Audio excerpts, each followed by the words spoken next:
there's a lot to talk about with Warframe. It's a very big, complicated game, and a lot of players are brought in and then left into the fucking weeds. Um, the tutorial doesn't cover nearly as much as it should. They're continuing to rework the tutorial, but with the fact that crossplay should be coming soon-ish, and the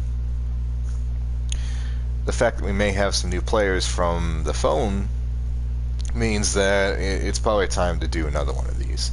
I did one back 3 years ago, and I was still in MR10 and didn't really know all that much. So that old video, I'm going to say, is pretty much obsolete at this point. So yeah, last stream I started in an actual mission, and we walked through the mission to talk about some things about how mechanics work. We're still going to do that, but the stuff I really wanted to talk about was the mods and the modding system. So we're actually going to start here in the arsenal. So my assumption is, for most new players, is that they finished Vor's prize. They finished the tutorial, and they're staring at the navigation menu, not knowing where to go next. So this is mostly for that crowd. If you haven't picked the game up yet, I'm planning on addressing that at a certain time. I'm not entirely sure what. Like, if you've not ever played Warframe and you want to know more about the game itself, I'd be happy to talk about it. I'm just not sure if that's going to be covered in this yet. Who says that? We're going to start here. And I want to preface everything we're talking about today with this single statement. This one right here. If you take nothing else away from this video, I want you to absolutely understand this. If you get on YouTube, if you look up builds, if you look up any kind of information from the player base, you're going to see people advising certain frames for certain things, certain weapons for certain things, or dissuading people from other things. Weapons, warframes, whatever. I'm going to tell you this right now. Your selection of your weapons, your warframe, doesn't really impact a whole lot of anything. I know that's going to sound weird because it's all a game about looty-shooty. I'm telling you right now, you don't need primes. You don't need prime anything. You don't need to use the best meta things, because 98% of the game, you can just use whatever you want. That's not to say that your choices don't matter. You are going to have to make some choices every now and again. You can't run through... well, I'm not going to say that, but there are some choices that are going to impact your efficiency, but nothing is going to be locked out of the game for you if you choose one frame or another. Standing right in front of you on the screen right now is Mag. She was the warframe that I picked when I started the game 3 years ago. I want to make something clear. This is not just Mag. This is my Mag. This is the Mag that I started the game with. I'm still using her to this day, and she's still fun to this day. There's nothing wrong with the Mag I started with. There's nothing wrong with the warframe you start with. If you pick Volt, cool, he's a great frame. If you pick Excal, absolutely, he's fine, he's great. Mag, nothing wrong with her. The weapons you get, with a few exceptions, are fine. You can run through 50% of the storyline with the same weapons. I think I did for this stupid reason until I figured I could actually buy weapons. I was a pretty dumb kid. I can't say kid, I'm old now. I was a pretty dumb guy when I started this game. That's part of why I'm making this, because the game doesn't explain so many things to you, and I want to cover these things. But I want you to understand, you're not being gang pressed into a particular way of playing, okay? This is why I'm starting this video with this point, because this is what happened to me, okay? I would go back, I was frustrated with how I was doing in the game. I was frustrated with not being able to do certain things. I would go back, watch videos of older and more experienced players recommending frames and all this stuff, and then I'd go out and try and find them, and then realize, oh, wait a minute, none of that mattered, because of one simple system, and that's the mod system. The mod system is going to the biggest influencer on whether or not you succeed. Your mods alter your damage. They affect your damage. They're the big impact on whether or not you do little damage or a lot of damage. They impact how much health your frame has, how much energy your frame has, how well your abilities are going to go. Okay? If you don't use any mods whatsoever, your stuff is going to suck. It doesn't matter if you have a prime frame. It doesn't matter if you have the best frame in the game. It doesn't matter if you have the best weapons in the game from one player's perspective. If you don't put any mods on it whatsoever, it's going to suck. So that's the real big thing, and that's why I really want to start talking about the mods first, because the mods are the most important part of this game right now. It's kind of dumb. I don't like it. It needs revision, but right now the mods are the biggest thing, and I'm emphasizing this for new players because this is really where your money should be going. The credits you get, the endo you get, you should really be investing your time and money into getting these mods maxed out so that you can do the best. After that, you can pick whatever weapon you want. You can get whatever frame you want. It doesn't matter. It really doesn't. You can do whatever you please, but once you have a good mod set is the key thing. So I want you to look at Mag. I have Foreman Mag so that she is currently rank 1. I went and bought myself a Mark 1 Paris, just like I started with. We have a pistol that's very close to the ladle, which is the starting pistol. I wanted to pick just a very basic gun, and as a matter of fact, I'm going to take all the mods off it. There, okay. So it doesn't really matter, it's rank 30, now it's just its base stats. And this is just a weapon I picked up. As a matter of fact, we're actually going to swap this out because I don't really want to overcomplicate things, so let's just take the scanner. And there. Okay. So we're going to start Gravy Train, super basic stuff. Let's take a look at the mods. This is the mod menu. You get there, let me back up, from the arsenal, you can see 4 different keys, or 4 different buttons to use. X is for equipping, that changes your actual Warframe. So you pull up the list here. Now I want to make it clear, you see these orange tabs in the corner here, right? These guys, that tells you how much the actual Warframe is. I'm going to tell you right now, from the market, you do not ever need to buy a Warframe. You do not even need to buy a weapon, and most of these Warframes are not worth the price of the platinum that they want. Every single one of these you can buy in the game for free. The vast majority of the things in the game you can buy for free, or you can get for free. You'll acquire them along as you play. There's no reason to dump money into this game. You can if you want. There's a lot of cosmetics that look really nice, and the game itself is free, so they're not making a whole lot of money. If you choose to put some money towards platinum to help support the game, sure, it's a great game, but never feel pressured to actually go and buy anything. It's definitely a free-to-play game.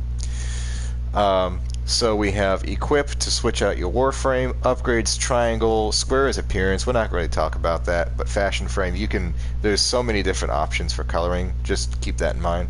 And then abilities pulls up your ability key. So upgrade is the one we're going to look at. It's on your weapons too. You can see there's very similar buttons. You can hit that. If I may say, operator, your chosen Warframe suits you. Ha ha. So we're looking at something pretty strange here, right? You have 10 boxes.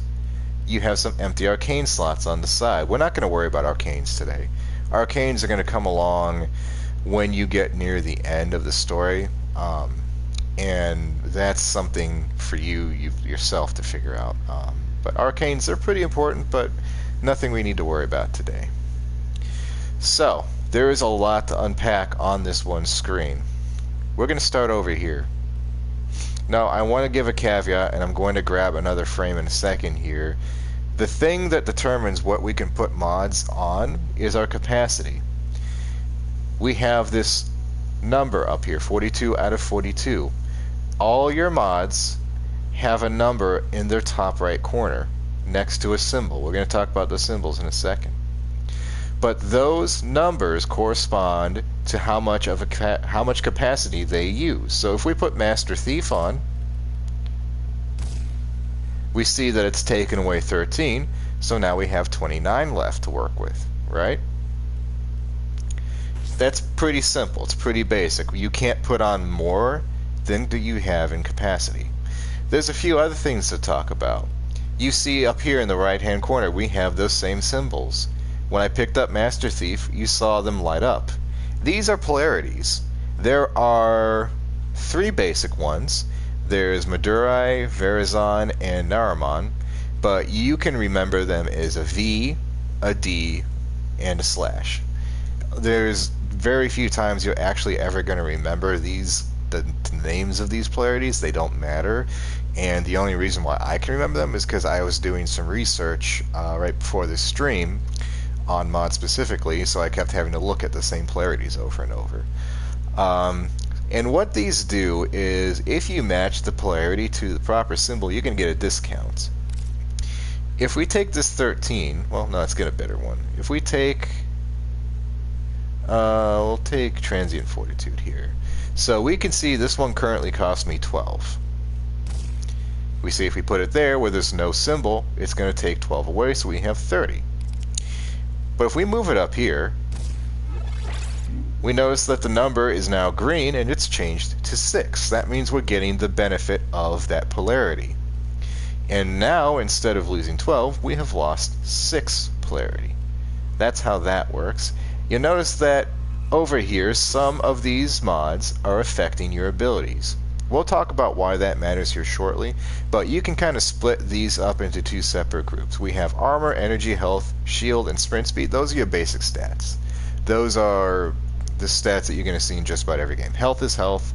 Shield is a second kind of layer of health with different damage resistances. It will recharge over time, and when it goes out completely, you're going to get something called the shield gate. That gives you a little bit of invulnerability, very similar to Halo's old system, where if your shields dropped, you would get a few seconds of invulnerability before they started charging back up.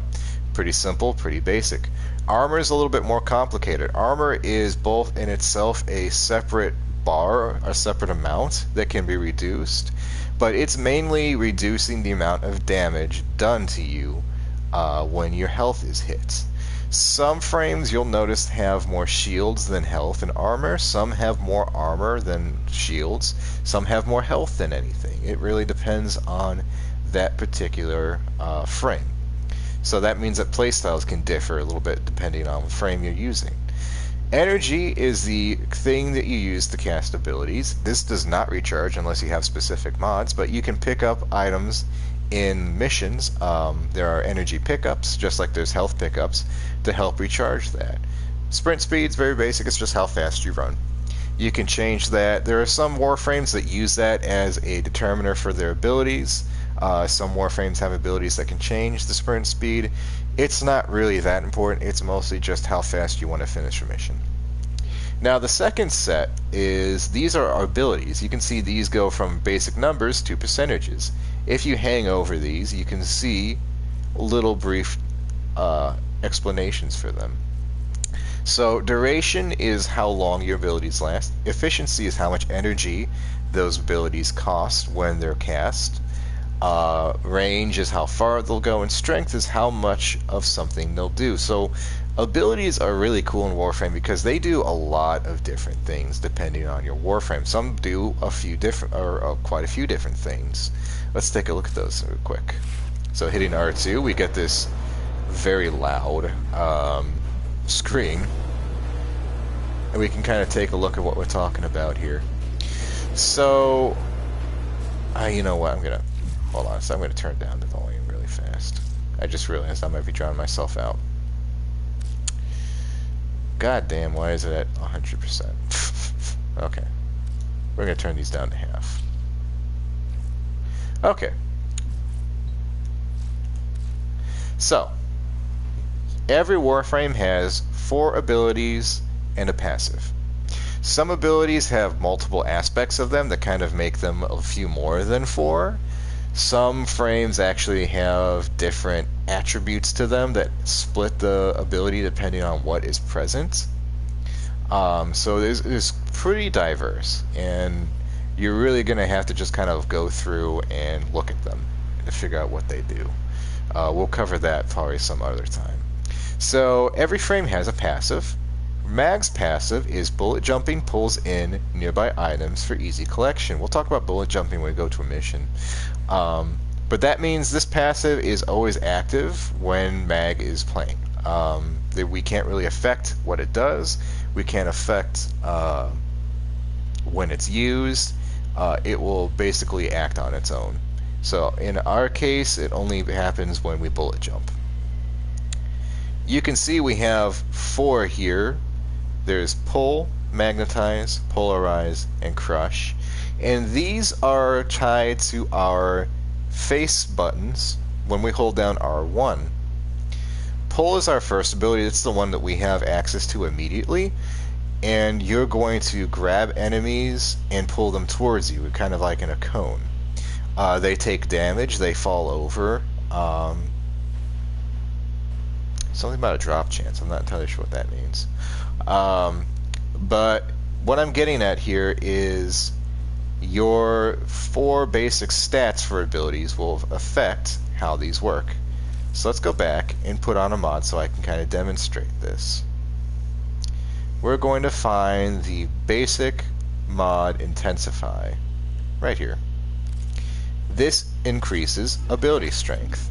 So depending on the ability, this will change certain things. Not every ability does damage on Warframes. Some heal. Some inflict status procs. Some affect the amount of loot dropped. Some put enemies to sleep. There's all kinds of different things that these will do.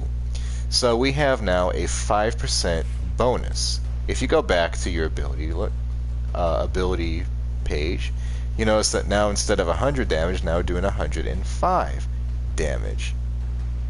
So you can see when these things happen.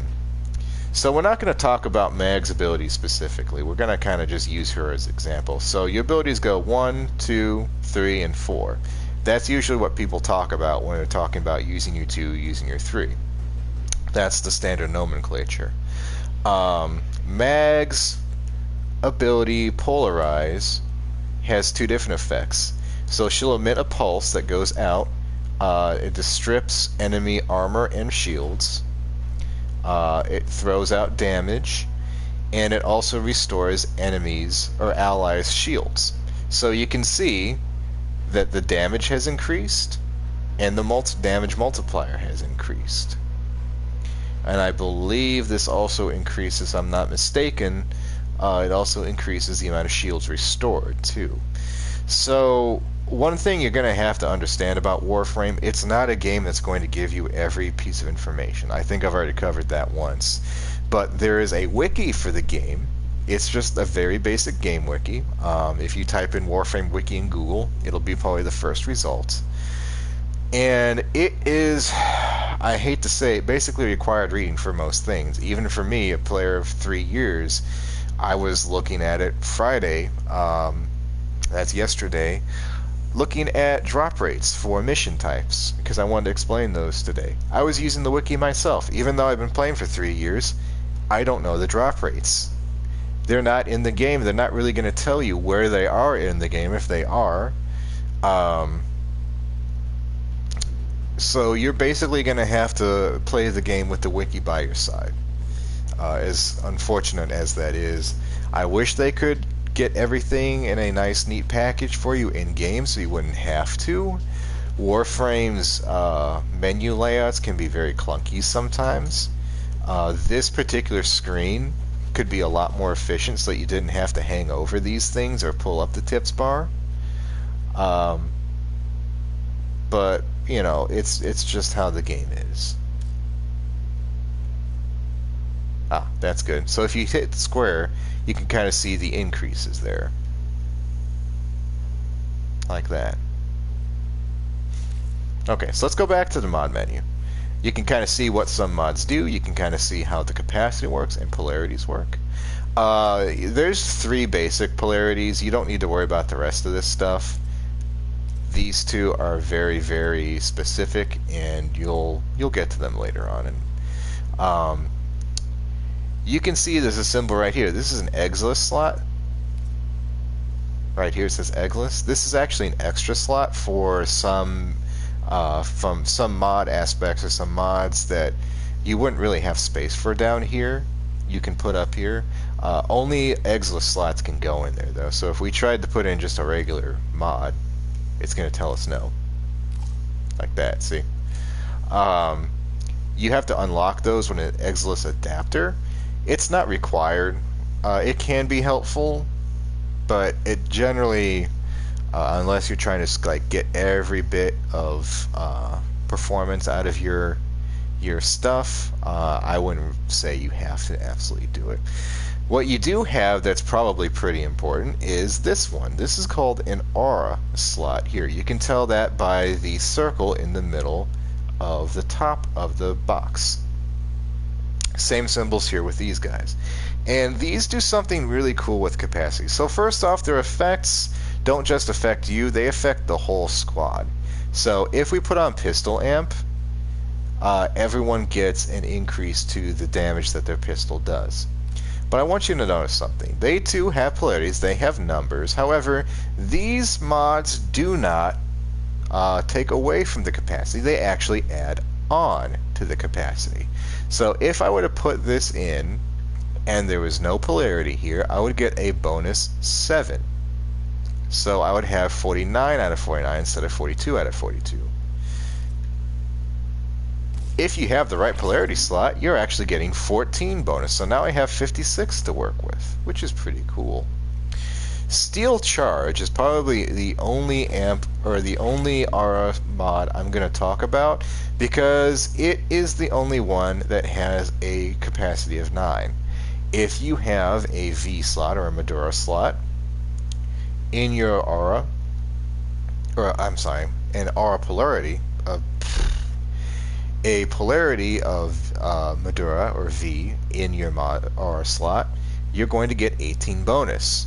18 bonus capacity is going to help everyone regardless of who's, like what frame it's on. So just keep that in mind.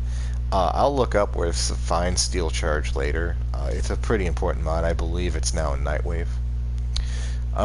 For right now,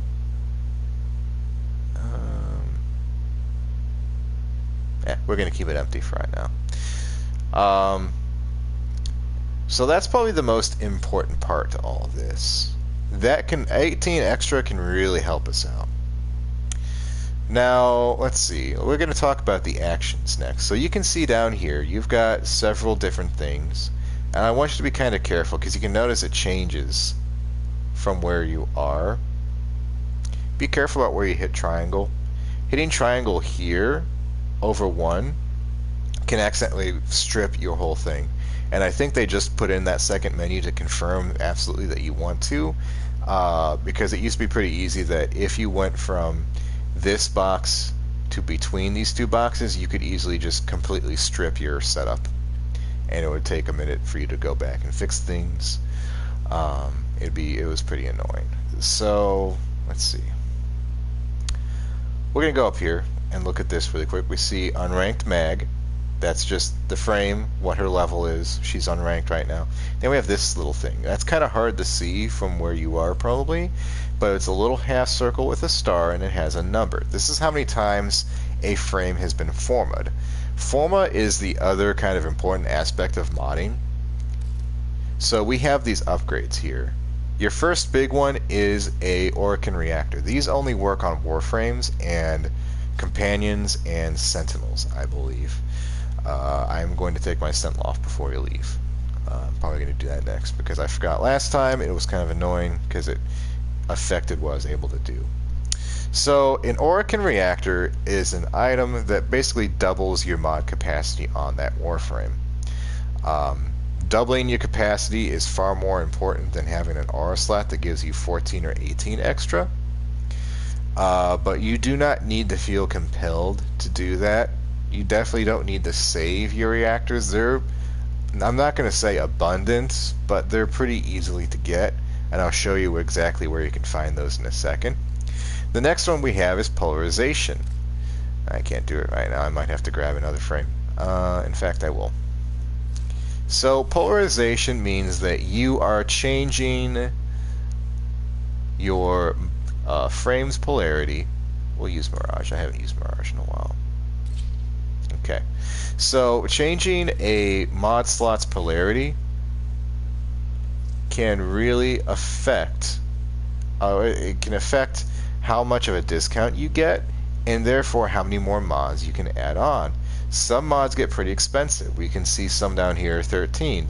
The Umbrals is 16. Alright, they're pretty expensive things. So 60 or even 74 on round isn't always going to cut it. So you are going to need the Umbra, or not Umbra, you're going to need to Forma your frames every now and again. You can see I've not formed Mirage Prime here, so we're about to do that now. So, excuse me. Let me get my thoughts together. My tongue is tied today. Okay. Formatting anything, because you can format anything, requires a forma.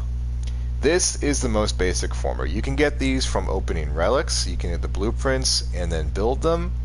You can find them in lucky chests, and we're going to talk about that in a second because that steams me more than anything.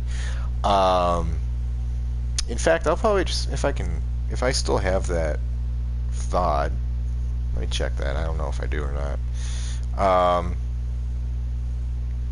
If I have this video still, I do. Cool. And in fact, I'm probably going to have to download that immediately because it was 2 weeks ago. I was lucky enough to find a special chest in the mission. I wasn't looking for one. I wasn't expecting one to spawn. I just happened to get it. And it was a wonderful, example of being able to find it. Excuse me. And my audio wasn't on, so I couldn't even use that. Anyway, so you can find these several different places. They're more common than reactors and catalysts, but they're still kind of uncommon. There's other different kinds. This one is a very specific, gives you one kind of polarity. When Nightwave first came out, these things were like incredibly rare. There was only one of them, and you only had one for the entire game. Now there's a bunch, and they just kind of go out everywhere. And this is a special one that changes the polarity of your aura slot, specifically. This is more useful on some frames than others, and I haven't found a useful one yet. So we're going to select a regular forma. Yep. Okay. Now we have all our slots out. Oh, that's strange. I can still do it. Okay. It says down here, use a forma to polarize a mod slot on items that have achieved the rank of 30. Okay.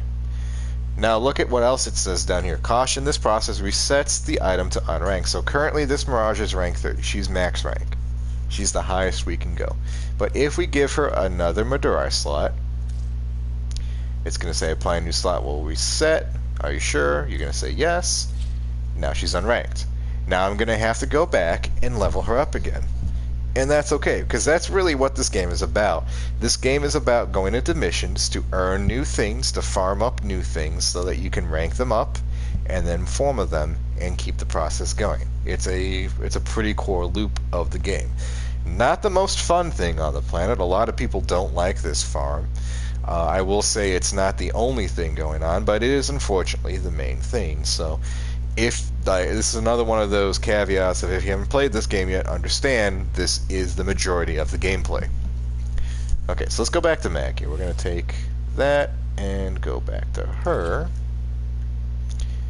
Ignore that. My fashion frames are very silly. You know what, we're going to take off the Carrier Prime. We're going to talk about companions later. They're not really relevant right now. So that's what happens when you forma.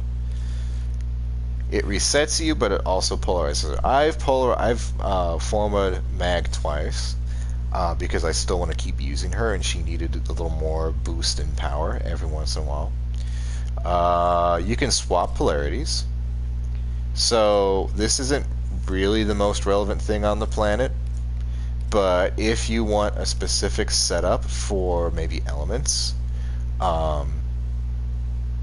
this is how you do it. Okay. And I believe that's everything. Nevermind, we don't need to worry about. Don't hit auto install.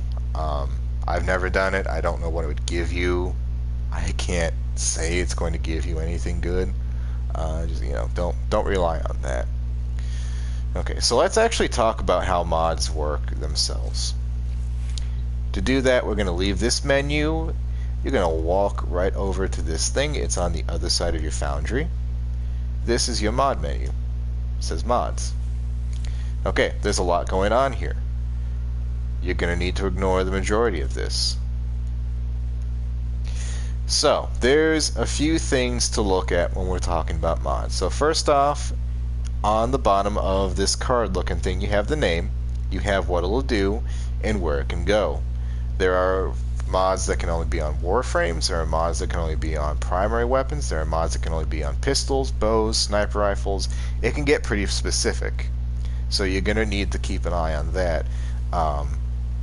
There are, I think, a majority of most mods have a copy for other things. So if you have one that does extra damage to Grineer on your shotgun, you should be able to find one for your rifle and pistol too.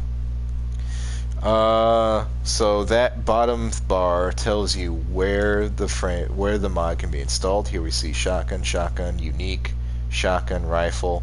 There's even, like, this one's a Rubico mod that's specific to a certain weapon. Like, it can be used on maybe one or two weapons in the game. So there are very specific mods out there. And then below that, you can see some circles. Here, Primed Point Blank has some of the circles lit up in blue. These are the ranks of your mods. So your mods have ranks just like your Warframes and your weapons. Here we can see Fusion is how you rank them up. But instead of gaining experience, you use money. There's two resources. There's your credits and there's Endo. Endo can be picked up in missions, or you can use Endo to sell. Let me back that up. You can sell extra mods that you have copies of for Endo. And I'll do that here in just a second. So we can see Adhesive Blast would require 930 Endo and 440, basically 445. I can't talk today. 45,000 credits. My apologies. We have plenty of Endo, but we don't have any credits. So, if we were to go... Oh, and before I forget, there's another little number here on the left-hand corner across from the rank, or from the polarity. That's the amount of extras you have. So we can actually take 2 of these and sell them, I think. There is a ranking system as well to the color of the mods. So the most basic mods are this brown or copper color. These are the ones you're going to get the most of. And you're not going to get a lot of Endo or credits for them, just because you get a lot of them. The next kind are these silver ones. These are uncommon ones, and they drop pretty often, not nearly as often as common ones, but you don't really need to do anything special to get them. Rare are gold, and these guys actually have conditions for when they drop. They'll very rarely drop from enemies. There are some that you can only get from enemies, like Condition Overload, which I have a spare one of. I believe that's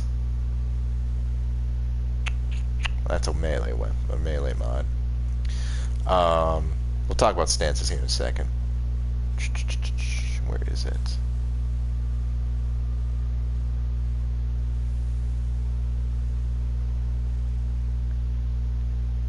There it is, condition overload. This drops from a very specific enemy, the Butcher, which is a Grineer enemy on a very specific tile set. Not a mission type, but a tile set of a mission. And it drops like maybe 0.2% of the time. It's very hard to get a hold of. I honestly don't know how I got 2 of them. It's pretty powerful. Luckily, I don't think it's definitely not as powerful as it used to be. It's been nerfed several times, so I don't think it's not that important of a mod anymore. It used to be pretty bad though. So these guys, there's a few different colors here. These white ones, or platinum, I don't know what you'd call them, are primed mods. You can't get these out in the wild. Let's go back to rares really quick. Rare mods you can get for completing nightmare missions. You can get enemies to drop certain ones. You can get them for completing missions. I just made a huge list of these guys. You can get certain mods for completing certain kinds of missions, or for bounties. So these are going to be your bread and butter. I use a lot of uncommons too. Prime mods you can only get from a vendor. His name is Baratikir. We can go visit him in just a second because he's actually here this weekend. He sells primed versions of regular mods, and that basically just means they're the best version. There's really no other way to go about that. And unfortunately, this means that if you're trying to power game and get like the most out of your mods, these guys are going to be your priority. Now, to actually buy them off him, he has his own currency called ducats, and you need to sell him primed parts for the ducats. Just bear that in mind. That means a lot of relic farming, because they can be very expensive. He also requires credits too, so his purchases can be very expensive. These purple ones are called Rivens. These are randomly generated mods. You get them for completing sorties, which you probably won't see for a while. You can also get them in events, like we just had a gift of the Lotus, and I got a shotgun Riven for that. These can go from being a few platinum on the market for players, if if they're unveiled, meaning you haven't completed this condition. All Rivens have some kind of strange condition where you actually unveil them. In my 3 years, I think I've only been able to unveil one. And that's basically because I'm not terribly interested in Rivens. I don't really care. They can be incredibly expensive, though, for the right ones. The Riven market is pretty bonkers. I would not recommend you start looking into that at the very beginning of the game. In fact, you can just ignore Rivens entirely. I've done it, and I've been just fine. And then these are amalgams. These are kind of weird things. These basically combine... These are a lesser combination of 2 other mods. So, body count... well, I don't think that counts. Okay, Amalgam Organ Shatter. Organ Shatter is a mod that affects your critical hit chance, and this one also affects heavy attack wind-up speed. So if you're trying to get the most critical chance, this may not be the best option, but if you're using a lot of heavy attacks, it might help out a little bit more, the best of both worlds. Let's see. So you can see here, we can either sell the mods, or we can dissolve the mods for extra endo. I need the credits more than I need the endo, so I'm going to hit sell. It's going to give you a list of the ones that you're looking at. We're going to hit yes. Okay, we got some extra credits. Now we can use that for modding more. You're going to see this button. This is Ayatan Treasures. So these are sculptures that you can find on any map. They have a very low chance of replacing any little loot canister.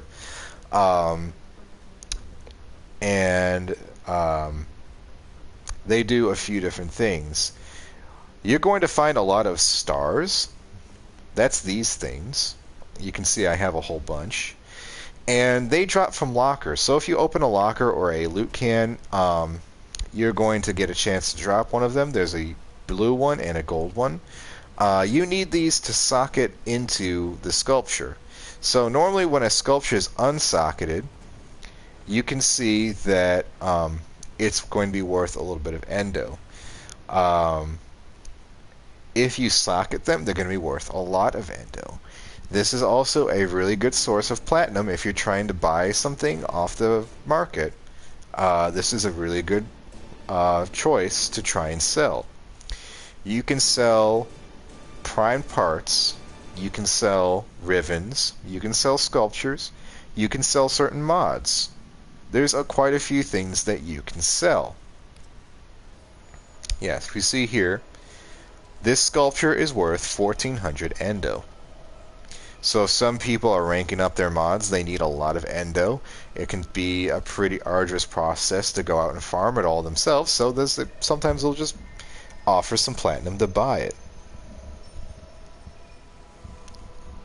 And they're pretty nice to look at. You can also decorate your ship with them. I think it's kind of cool. These things are a direct kind of demonstration of your wealth, since they're valuable. So that's an option too. I don't normally do that though. Okay. One more thing. If we look at a mod and we go back to diffusion, well, there's two things. You can see here, use a legendary core. This basically says, okay, if I'm going to use the core, it's not going to cost me anything, it's going to max it out. I wouldn't recommend doing this. Cores are incredibly hard to come across. I've had two in my 3 years of playing. You're going to want to save them for the ones like Prime Reach here. If we wanted to max this out in one go, it's going to cost me 40,000 endo and 2 million credits. That's kind of a lot.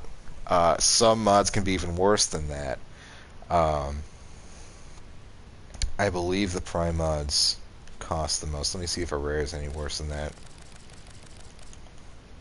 No, that primed mod would be the most expensive. So it makes sense for me if I really wanted a maxed out primed reach, it would make sense for me to use the Lunicorn on that one. I will say though, you can kind of watch the increments for how much they go. From rank 0 to rank 1 is 40 and 2,000. Rank 2 is 120 and 56. But the higher we go, the more it costs. And you can kind of start to ballpark yourself exactly where you're willing to pay. Like we jump from rank 8 to rank 9 is double. So like 10,000 endo and 500,000 credits to 20,000 endo and 1,000,000 credits. And then rank 10 is, more than that. So, it's ultimately up to you what resources you want to invest in it. The last button I want to talk about is this. It's called Transmute. I don't recommend you ever really use this thing. Basically, this says if you take 4 of any mod, and let's just pick out, I'm going to use some uncommons, or some commons, and then we'll do some rares. If you take 4 of any mod and sell them, or not sell them, if you transmute them, you can get 1 random mod back. Now, this isn't going to guarantee you're going to get a mod you don't already have. This isn't going to guarantee you get a good mod. This isn't going to guarantee that you're going to get the same rank of mod that you put into it. So let's just use 4 assault modes. Okay, you can see transmute for 12,000 credits. And you know what? I only have enough for 1, so whoops. We're actually going to... Let's try transmuting some rares just to get us the best chance of anything. We're going to use 1 barrel diffusion. We're going to use... No. So you're noticing I'm passing over some of these. These are actually called corrupted mods. So it gives you a benefit to one and a negative to another. And that is because these mods come from a very specific door in a specific tile set that you need void keys for. We can talk more about void keys later, but know that people are willing to pay pretty handsomely for some of these. So I usually just keep them on me in case I want to sell them later. And we're going to use 2 chilling reloads. Okay, so you notice that it actually costs more depending on what kind of mods you're putting in. Rares cost 30. I didn't realize that. So we're not actually going to do that. I forget how to clear these out. I think we just have to do that. We'll just do 4 uncommons. Or 4 commons. We'll probably get a common card back. But you're not guaranteed to ever get a rare back if you put rares in. I don't recommend doing this. It's not really worth your mods or your money, especially since you can use your mods just to get more money back. So yeah, transmutation has not really been a relevant part of the game in a while. Let's just go ahead and do it. It's gonna ask you, yeah, you're gonna spend some money, and we got a Swift Mercy, which I think I had already. I don't know. We haven't talked about the Parazine yet. We're going to go back and talk about weapons here in a second. These are specific to Lich mechanics. You don't need to worry about them right now. You'll hit those later on down the line. Let's talk about sets too. Hold on. The last thing, the very, very last thing about mods I want to talk about is some mods belong to sets, and you can tell what they are by their name. So I'm just going to switch this to name.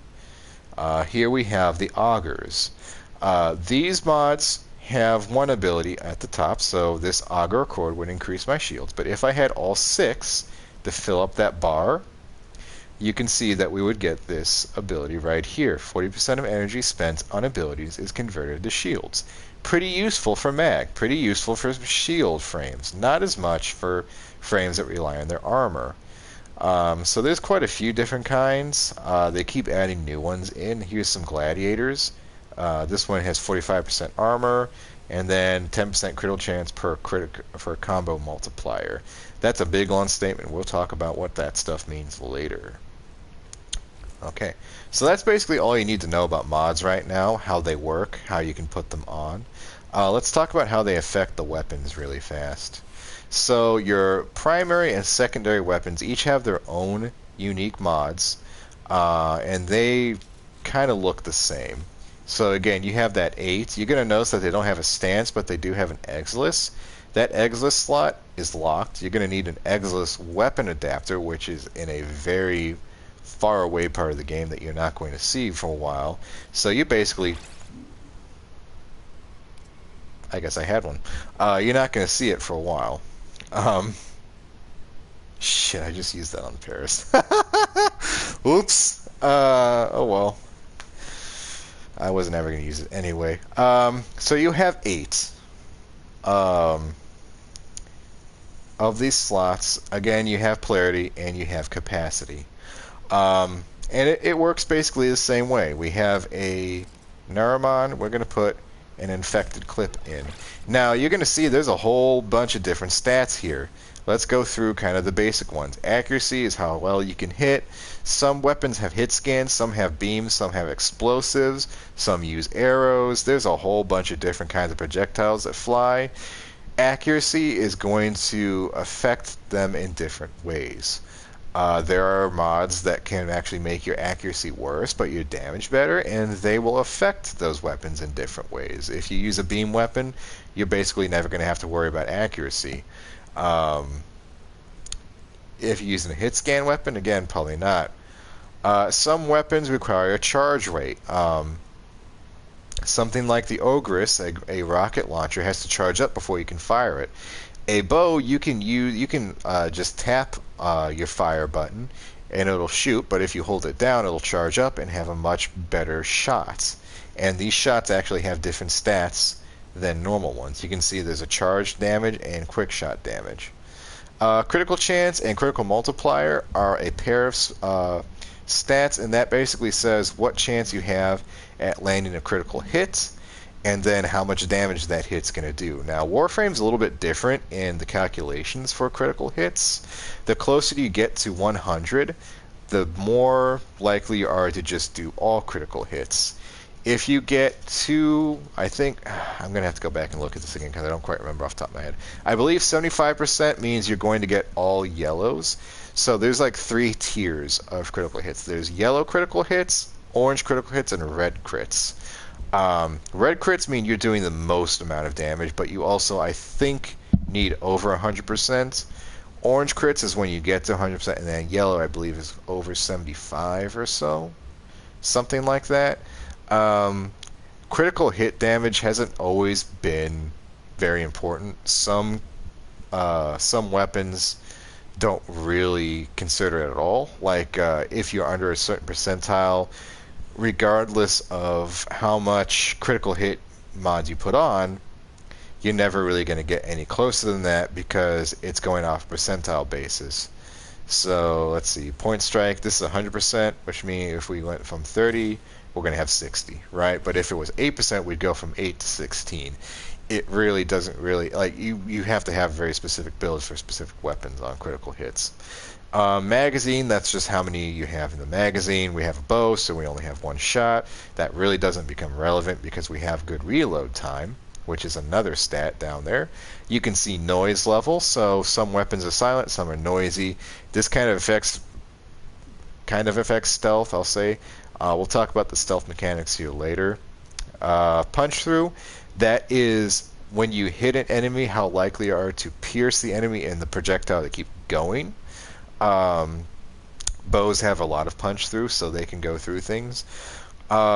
This is again relevant to some, but not others. Weapons with explosives, the punch through can actually be detrimental because the projectile itself is what detonates, and if it goes through the enemy and doesn't detonate on him, you can basically just do no damage. Um, if your punch through gets high enough, you can actually shoot through walls, which is pretty cool. Riffin Dissipation is a stat that you again really don't need to worry about. This is basically saying what are the odds that you'll get a Riven for this weapon, and it's decent. Status is kind of one of the most important stats right now. This affects how many how can I explain this? This is complicated. Status chance is how likely you are to land a status proc with every hit. Status procs can stack up to 10, so it's a good thing to have a large amount of status. Again, this is kind of specific to some weapons than others. Some have a lot, some have little. This Mark 1 Paris has 16%. And then the trigger type. It's a charge type trigger, which means if we hold the button down, it will charge itself up rather than fire repeatedly or other kinds. There's a few different kinds, but that's not really that important. Okay, so let's look at damage. Damage can be pretty confusing. It was very confusing before they added the total in. You had to do this calculation yourself back in the day. But basically, when you hit an enemy, you're going to see a number pop up over his head, not 3. And that's basically the game taking all the damage your weapon can do, adding it together, and then calculating the reduction based off the enemy, where you hit them, what you hit, and what the resistances were. So the vast majority of weapons that do some kind of physical damage, they're going to do 3 kinds of damage: impact, puncture, and slash. We call it IPS. IPS means that you're doing 3 different kinds of damage, and those damage types are both, one, giving different stats, so different status procs, and 2, affecting how much damage each kind will do to the enemy's armor, shields, health, whatever. Impact is good for shields, and its proc will stagger the enemy for a certain amount of time. Puncture is good for armor, and it will reduce the amount of damage an enemy will do to you for a certain amount of time. And slash is good against health, so just red health, not anything else. And it will do a little bit of damage over time to whatever layer of health you're on. So it used to be that it was one of the best because it affected only health, and as soon as you dealt that slash proc, it would begin ticking down the enemy's health. Now it just ticks down whatever they have, so shields or health. Not nearly as useful as it used to be, still can be kind of useful. And then it adds that all together. So we'll talk a little bit more about that as we're playing a mission type 2. So there's not only 3 types of damage. There's actually, I think, closer to 11. And I think that's actually what we're going to start talking about next. So there are 4 basic kinds on mods. Um, there is fire. Let me pull these up, actually. There is cold, fire, heat, toxin, electricity. Those are the 4 basic ones. So cold, heat, toxicity, electricity. Um, when you put one on, so if we put this Cairo on, you're going to notice that we're going to go up in damage. You see how that worked? Now, it's applying a direct stat. Basically, the way these elemental mods work is they will take the total amount and calculate it based off the total. So this one, I believe, gets 15%. So instead of being 15% of impact or slash or puncture, it's 15% of the total.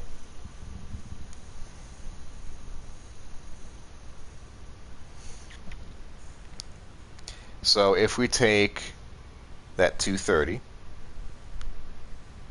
and multiply it by 15%, we get 34.5. And you can see it added 34.5 on. So a lot of people like to give the elemental mods priority because they're going to give you a just straight base damage boost to everything.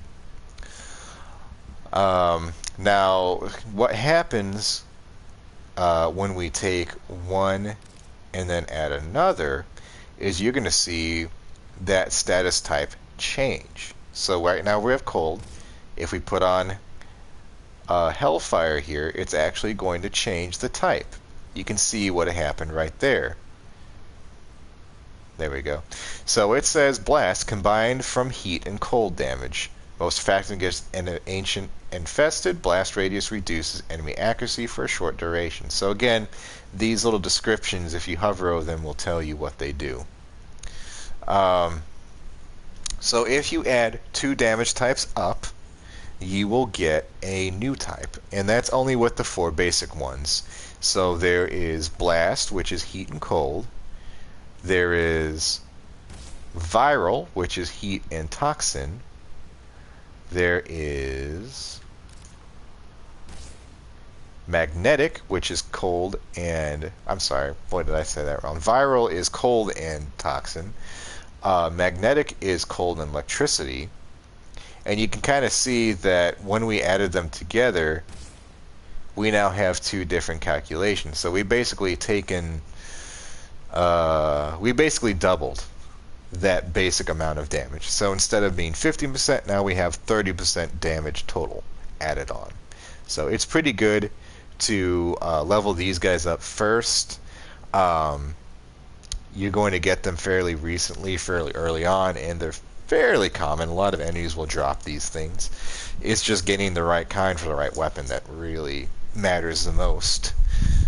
There's also, for every weapon type, you're going to have a basic damage increaser too, and that is called, for us, it's Serration. You can see it's just 60 damage, and we've just added, now this one is interesting. It's not adding up the total, it's giving 60% to every damage type. Excuse me, I've already been talking for a while. Excuse me.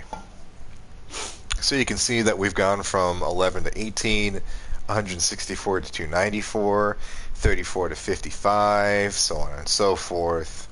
And that all gets crashed together into 478.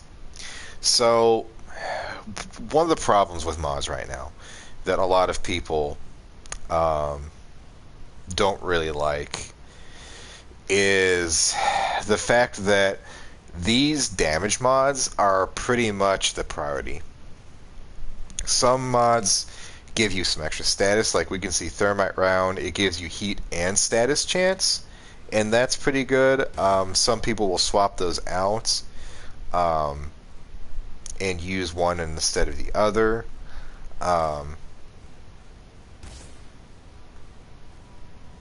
Oh, because it's 60%, yeah. Um, and that's perfectly fine. But a lot of people are going to prioritize Serration or whatever the damage mod is, two or three of the 60/60 status mods, and then they'll have maybe three slots left for whatever else. Um, and it's pretty unanimous regardless of what weapon it is. This is why I keep saying it doesn't really matter what your weapon is. What matters is your mods.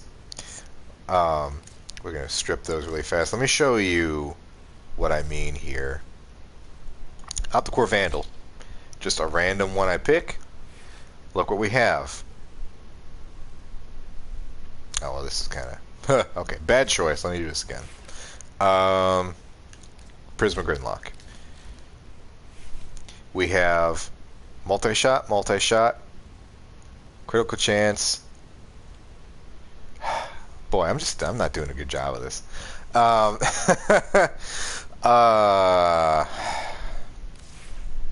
Let me undo this here. Okay, damage,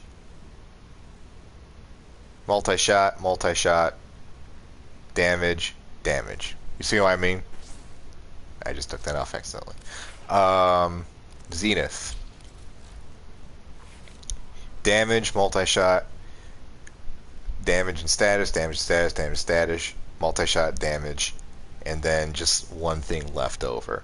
There's really not a whole lot of variation with mods right now, and that's kind of the sad part. It's your basic damage mods. Usually people like to use heavy caliber too. You put on some multi-shot, which we'll talk here about in a second what that is, and then some like whatever status is the matter. Right now it's viral and heat for generally just doing the most amount of damage.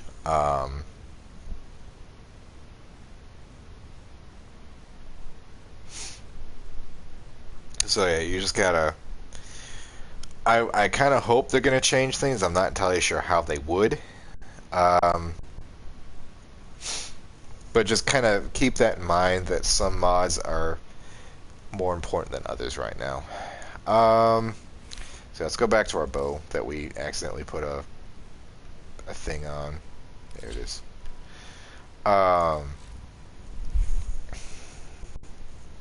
Multi-shot. Let's talk about that next.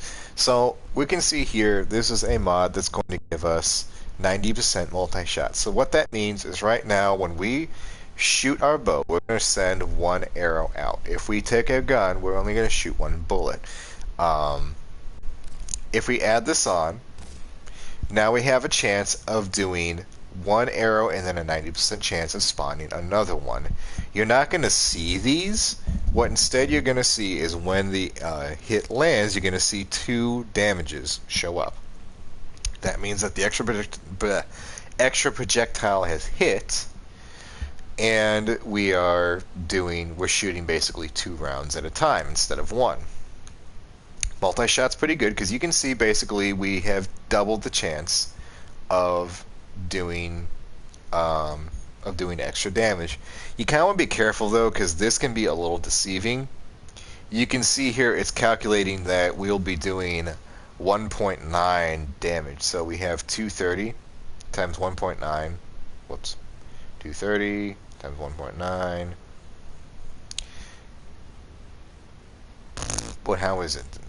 How are we getting that number?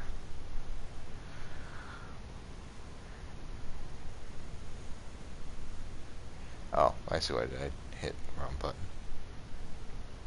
Okay, yeah. It's basically saying we're going to do 190% damage. That's not necessarily true. That's just the spawn chance of us sending out an extra round, which will in turn give us another 230 damage. Keep that in mind. That's what these numbers mean. That's not the amount of extra damage. That's telling you what the chances are, okay? So if we round a number over, like this basically saying 90% chance, so 90% of the time we're going to be sending out an extra one. If we take another mod and slip it in, now we have 2.5. Let's see what it says here. Projectiles fired per shot without consuming additional ammo. Each projectile has its own chance to apply critical hits and status chances. So now we have 2.5. This basically means we have a guaranteed chance to shoot 2 with a 50% chance to shoot an extra 1. Okay, so we could potentially have up to 3. Again, this damage isn't telling you the whole story. The damage mods, the damage screen isn't always going to tell you everything you need to know. It's not ever going to tell you what, like if we put on critical chance, it's not going to tell you what the percent chance of that is. It's not going to tell you how much damage you're going to do. It's not going to add that in there. Thunderbolt, this is a mod that has a chance to explode. It's not going to tell you what that explosion chance is or how much damage that's going to do. You can basically only really rely on the damage menu to tell you what the amount of procs you're going to do. So right now we have 164 puncture damage. That's the most amount of damage we're going to do. That's the puncture, the status proc that's going to get prioritized. We have a chance to do more puncture and then some slash and then a very little bit of impact. If we go back and get those 60/60 mods we've been talking about, like high voltage, you can see now we have more voltage than puncture. So we're going to do more electrical procs. Now we have more corrosive. One thing you need to know, and this is where we're talking, remember we talked about swapping those polarities around, the way that the game calculates priority. So this can get a little confusing, so I'm going to try and explain this the best I can. Right now we have corrosive. That's high voltage, that's electricity, and that's toxicity added together. If we put rhyme rounds, cold, right next to it, we get a cold status now. We get a cold damage type. If you swap out toxicity and cold, now we have toxin and magnetic. So the game goes 1, 2, 3, 4, and then 5, 6, 7, 8. So understand that's going to affect what direction, how much, like what way the mods are going to determine your damage types. Okay, so sometimes you're going to need to move mods or move polarities around so you can get everything in there. Sometimes you don't. I also want to point out now we have 42% status, so now we have 42% status chance to apply a proc every time. So this can get complicated pretty quick. We're going to kind of take it back and be pretty basic now. There is one more thing I want to talk about before we go into a mission. Well, two things. We're gonna don't worry about focus right now. That's not a priority. We're gonna look at our weapon, our melee weapon. So your melee weapon is currently the thing that's doing the most amount of damage, regardless of what kind of weapon you're using and what your primary weapons are. Your melee weapon is currently your best thing. And for a few reasons. One of them is the fact that you have a combo counter attached to it. You have a whole move set. You also have this up here. This kind of it's in the same spot as the aura mods in our Warframe. I just noticed this thing actually doesn't have an extra slot yet. That's interesting. And your stance mods do the same thing. So first off, your stance mod will change your combos, what you can do with your weapon. It's also going to give you some bonus capacity. So you can see now we've gone from 60 to 70 because we have 10 bonus. That automatically puts it above your primary and secondary because you can put on more mods. You can use more expensive mods. And then if we're going to mod this out, we're going to do basically the same things before. This Skana has kind of low critical and kind of low status, so we would focus on damage. And you can see just throwing on random mods, we would get a pretty insane amount of damage. So let's kind of go through, we're going to clear this really fast, kind of go through again the basic stats and what they mean. Attack speed is how fast you attack. You're going to want to be at 1 or close to 1 as possible, otherwise you're going to see some slowdown. Blocking angle So we'll talk about this here. I'll show you this in a mission here shortly. This basically means if you're two-handing your weapon and you hold the L2 button, you're going to block any incoming damage at this specific angle. So this one has a block angle of 55 degrees. 55 degrees in front of you means you're going to block everything and stop that damage. You also have a chance to counter when you block. So if you are blocking and you run right up to an enemy, they're going to try and do a melee hit on you. You can have a chance to block, then open them up to a finisher. Not really the most important thing in the world. I don't really see a lot of people trying it. It's there. Combo duration. This basically says how long you have, how many seconds before your combo runs out. The more enemies you kill, the higher your combo goes, the longer you have. You can have some mods to affect this. This is pretty fun. Critical chance multiplier, same thing. Follow through.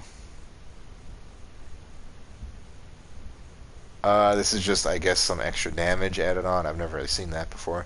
Range is how far you can hit an enemy. Higher is good. Pole weapons and whips have pretty good range. Knives have pretty dismal range, you know. But it's pretty intuitive. Riven disposition, again, we've already talked about that. So you have a slam attack, and that basically is when you jump up, aim down at the ground again, and slam. You have a radius, and you have a amount of damage it's going to do, and it's also going to knock people over. So if you hit someone, this slam attack right here, this stat is when you hit an enemy with your sword, with your weapon, with whatever. This is the radial damage, so you'll do a radius of damage, and this is what enemies who don't get hit with your weapon get. That's how far we go, so we can hit a radius of 70 meters or 7 meters. Then you can slide too, and then the status basically the same thing. Damage is basically the same, but we have several different kinds. So we have regular, so this is just if you swing. Heavy is if you use the heavy attack button. And then we had the other ones up here, kind of just dumped into the stat bar. I'm not really too big a fan of where those are. So know that your melee weapon is currently going to be your breadwinner, and I kind of want to show this later. I'm going to take the unranked weapon I have in my inventory, and we're going to go into like a level 50, and you're going to see just how much damage these things can do when modded properly. Excuse me. Your Parazon is the last thing, and this is kind of a new tool they just added in. It has a few different things it can do, and it's got its own mods. So the weird thing about the Parazon is, as of right now, it doesn't have any polarity. It doesn't have any capacity. You can just take whatever you've got and stick it in there. These don't have ranks. They only have one rank, and you can't put any in them. So your Parazon is used for a few things. The first thing is mercy kills. If your enemy has low enough health and you get the prompt to mercy kill them, you can just use a one-hit KO and knock them out. You also use this thing for hacking. So you can have mods that will help you out in either direction. Let's get rid of these guys. Again, we don't really need those. I don't think... Yeah, only for Requiem mods. Okay. So your Requiem mods, again, are for liches. This is a whole big system. You don't really need to worry about these now. You're not going to run into it, I don't think, for a while. You may be Jupiter now that we have Corpus ones. So let's kind of look at what these things can do. Your mods for Parazon can basically be lumped into hacking and mercy kills. So this one is shock enemies within 20 meters while hacking. Blood for ammo is mercy refills primary and secondary magazines by 100%. Blood for life, 100% chance to drop an enemy health orb on a mercy. That's a pretty good one. I'm actually going to put that on. And I think that's actually what we got from our... no, that was Swift Mercy. That was this guy here. Fail safe, 50% chance to retry hacking failure. Master key. This one opens lockers when you hack. I like that one a lot. So that's some extra time to... some extra time for hacking. Let's try blood and ammo too. Okay. So it really kind of you can kind of tailor your playstyle. If you like to hack more with your Parazon than Mercy, you can kind of set it up that way. If you like to do Mercies, you can set it up that way too. So the Parazon is just kind of this unique thing. You don't really get to pick your Parazons right now. You've only got one. You can change the appearance, I guess. Is there a skin now? Oh, that looks downright silly, doesn't it? Okay. So yeah, that's there. And then it's got some things with the liches too, like we saw. Um, so you don't really have to worry about that right now. Okay, so that is your weapons. That's how they work. Basically, just keep an eye on your mods and which ones you have. Before we go in, let's talk about the Foundry really fast and why picking up things is important in missions. So your Foundry is basically... Oh gosh, we still have so much to talk about. Let's go to the market first before we talk about the Foundry. I know I'm getting kind of winded. I'm getting kind of my energy is dropping pretty significantly because I just want to get this done. Doing it twice has not been fun. Okay, this thing is very confusing. You can ignore everything in the front page. Basically, the game wants you to buy money. They want you to put money into the game and buy things with it. That's why they have these packs here. And honestly, there are sometimes you can get a cosmetic that you normally wouldn't be able to. There's all this junk. And I don't want to touch that button. That's a bad button. We're back, I think. You basically get a bunch of stuff for paying money. So I'm not ever going to say that you have to buy anything here. There's nothing in these that you can't get in the game. But I think it does support some of the people who put the time into making the actual skins, because a lot of these Tenogen skins are made from artists who they're players. You know, these aren't people who are hired by the developers. These come from players. Okay, so you want to hit triangle. There's a few things going on. We want to hit triangle. Triangle is the thing you want to see. And then it's going to pull all this up. It's going to look pretty confusing. You can ignore these 5 down here. You don't need to worry about those. What we're worried about are Warframes, weapons, equipment, companions. Those are the ones we want to concern ourselves with. Like I said when we were looking at the equipment, it gives you the option to pay for platinum to just get things. You don't have to do that. Let's look at Ash here. You're going to use several things. It's going to give you this completely useless stat menu. It's going to show you what abilities he's got, which is pretty cool. Without context, though, it's going to be hard to understand them. It's going to say purchase. You're going to get a slot. You're going to get a reactor. Again, not worth it. We'll talk about where to find slots in just a second. The reactor is absolutely not worth it. And you can buy the blueprint instead. You can find the parts, or rather the blueprints for the parts sometimes, in missions. All Warframes are earnable from missions. Okay, most of them can be found in Assassins. Ash, I believe you have to get them from specific enemies drop their parts. Or the blueprints for the parts. And then you go and build them in the Foundry. There's no reason why you have to actually pay platinum for them. You can buy them with credits. And it's pretty cheap. Same thing with weapons. Again, primary weapons. So here's what you can do with weapons, because this is pretty deceiving screen. Okay? You can look up here, these filters. You can filter out ones you've already mastered, ones you already own, and the ones without blueprints.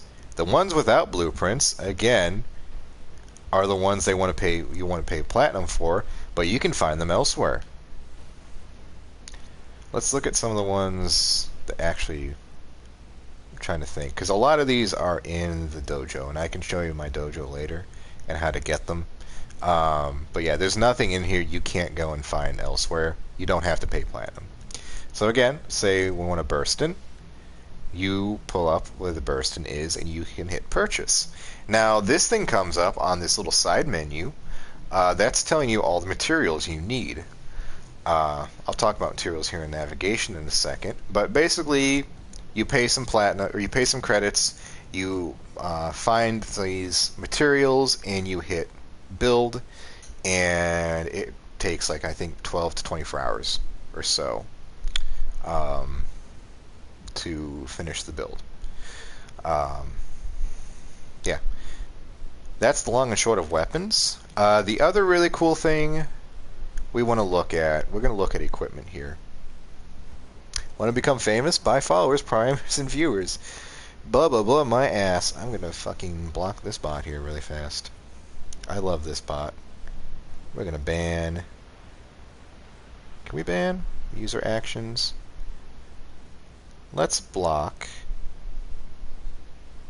And can we also ban this person too? I'm going to ban this person too. It is a spam bot, is the reason. Cool. Okay. Can I do anything else? Let's report.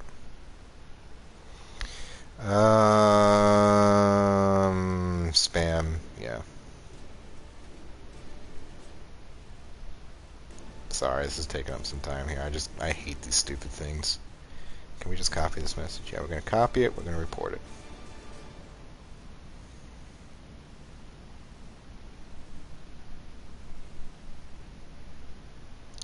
Da, da, da, da, da.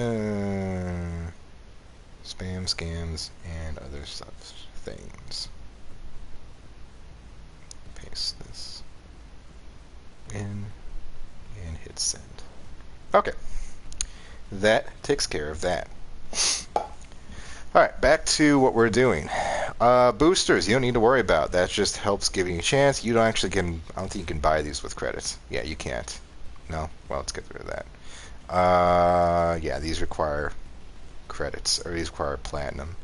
Sometimes Burrow will actually sell these. You'll get these for free just for logging in sometimes. You can get them free in cans. You don't need to waste time on those. Mods and Endo, you definitely don't need to worry about any of this. Please, if you take anything else to heart, don't buy these. Don't buy these bundles. Okay, they're not worth your time. They're not worth your money. I completely forgot about those. Okay, transmute cores are something I don't think we need to cover today.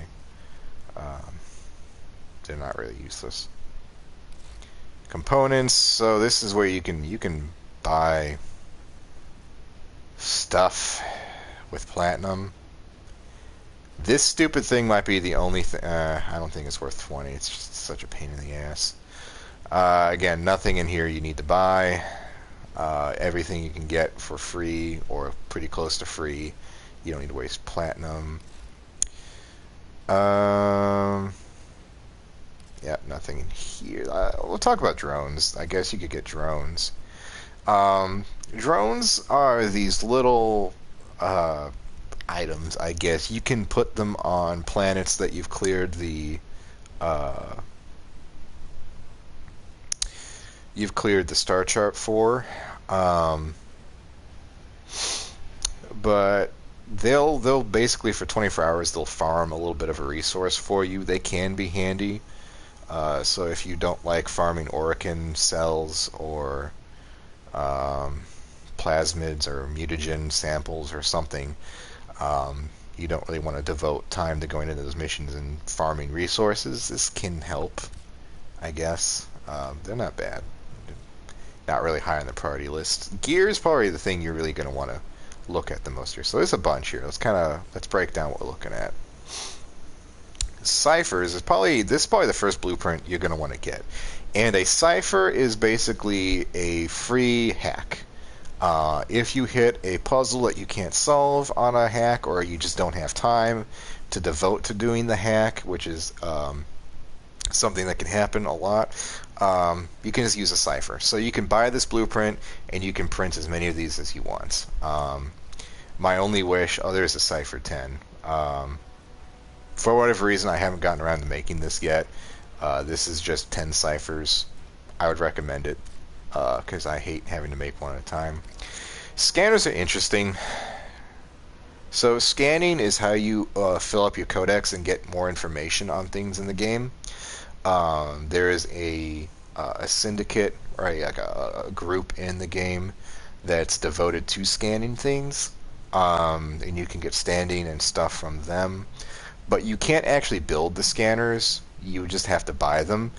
They're stupidly cheap. I just went and wasted, I think, 100,000 credits on a bunch, and I still have 12,000 left. I don't remember when I did that. It was years ago. So scanners and ciphers are probably the two big things you want to look at.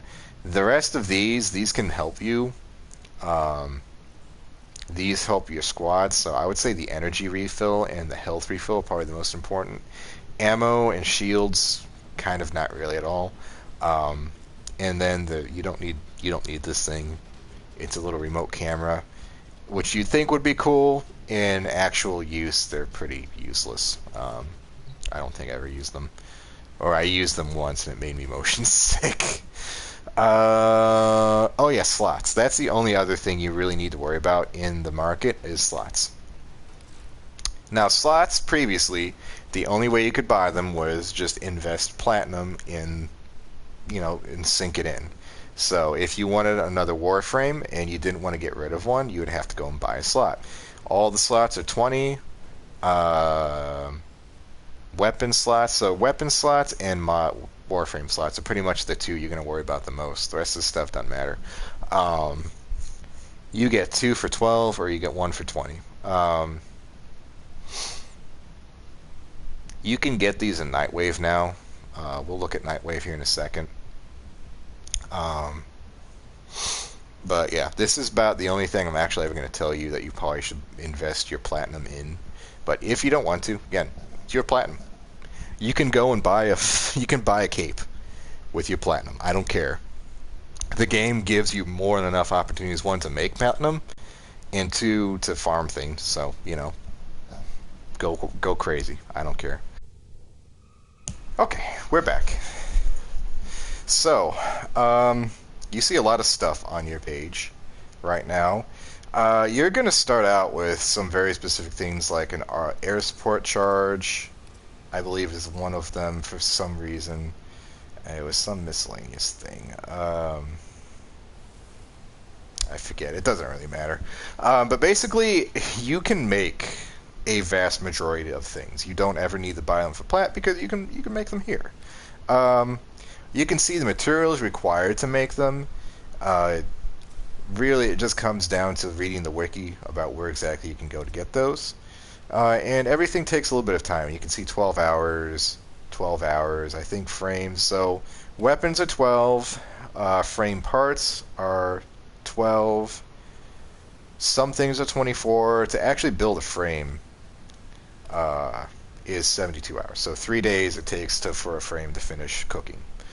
Um, yeah, that's all you really need to know about, I think. Um, I'm not going to cover open world today because I'm already pretty exhausted, but we'll talk about open world. You can get um, mining things to make gems, and you used to be able to buy the blueprints for bait for fishing. I don't think you can anymore. Yeah. These are void keys. I just covered those. These are the void keys I was talking about. I believe you can only get these from in a dojo. So a lot of things are unfortunately locked behind joining a clan. The nice thing though is that there's a million clans, especially for new players, who'd be happy to take you. Even if you just wanted to go and buy some blueprints off the dojo and the research labs. Um, you could just do that, just hang out, have fun.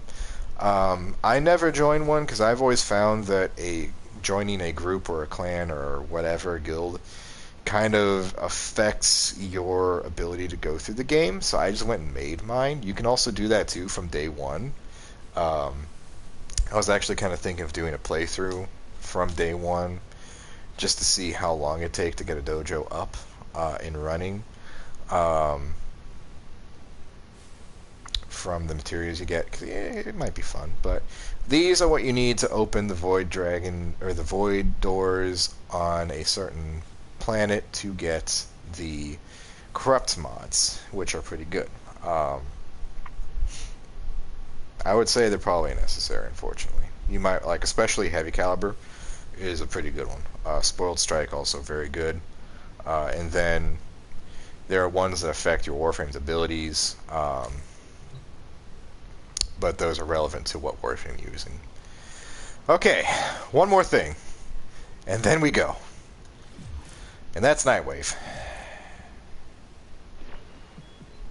Shall we? Okay, Nightwave. This is your weekly mission sets. This is what determines your access to free stuff, basically. So you do these missions, like you can see I've done several. I've done Sword Dance and Marksman. I've gotten headshots. I've killed people with my melee weapon. You fill up this standing up here every 10,000. You go up a rank. Every rank you go up, you get some free things. Look what I said. 2 weapon slots right there for free. Very nice. These will change throughout the weeks. Here we've got some Forma for free. There's a Reactor for free. More Forma. There's a Riven mod. Hot dog. There's a Exil's Weapon Adapt. That must be where I got mine from. There's a mod. A Harpack mod for your Harpack weapon. There's a Tonkor mod. I think I already have these too. Yeah. There's a bunch of cosmetics. There's an Arcane, which you don't need to worry about. An Umbra mod and an Ephemera, which is another kind of cosmetic. So yeah, there's a bunch of really nice stuff. These usually go for a very long time, almost too long sometimes. You should have plenty of time to do them. Now, as a new player, you may not have access to these guys. Like, you probably can't do this one for this week. You probably don't have access to a Kufa Survival. And you can do 1,500 enemies. It's going to take a while, though. You probably can't go do the Plains of Adelon bounties until, or not the Plains, the Fortuna bounties, until you go to Fortuna, which is on Venus, which may not be your first day. You know, so it depends. If you hit your R3 button, it's going to take you to the shop, so you're going to get credits. There is some really nice stuff here. The most important things that are here: stance mods. There's Steel Charge. You can buy Steel Charge this week for 20 credits. Sniper Scavenger, Enemy Radar, some very cool things. But this is where you can get... This one's also nice, too, if you like to run a very health-heavy frame. Rejuvenation just helps you get that little bit back. I don't think I use it anymore. I think I'd rather just use that Blood for Health one. There's some weapon skins. There's some weapons in here that you can't get otherwise. The Dark Sword and the Ceramic Dagger in here. Heat Dagger. And then you've got some special mods. So these are some mods that can affect your Volt. So if you have a Volt and you started with a Volt, you can get Recharge Barrier, which is an Augment. Augments are mods that change what your abilities can do. They're pretty cool. You can get them some in Nightwave. The rest are locked behind the Syndicates, which I'm not really going to get into today.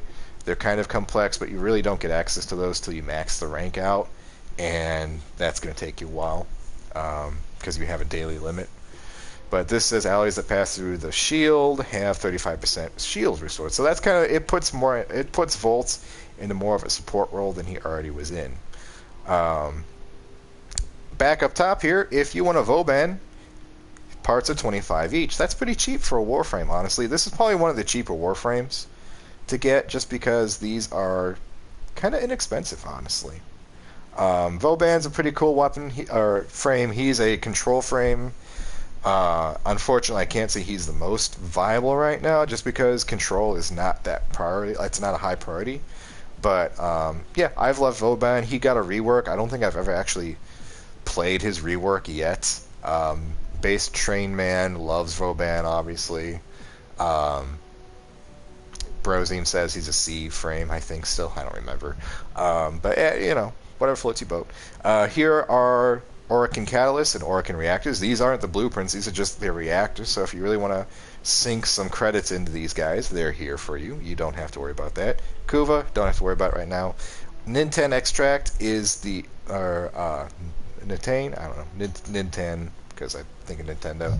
Um, this is the only resource you actually have to purchase, um, and it's used for specific mod weapons and warframes and warframe pieces.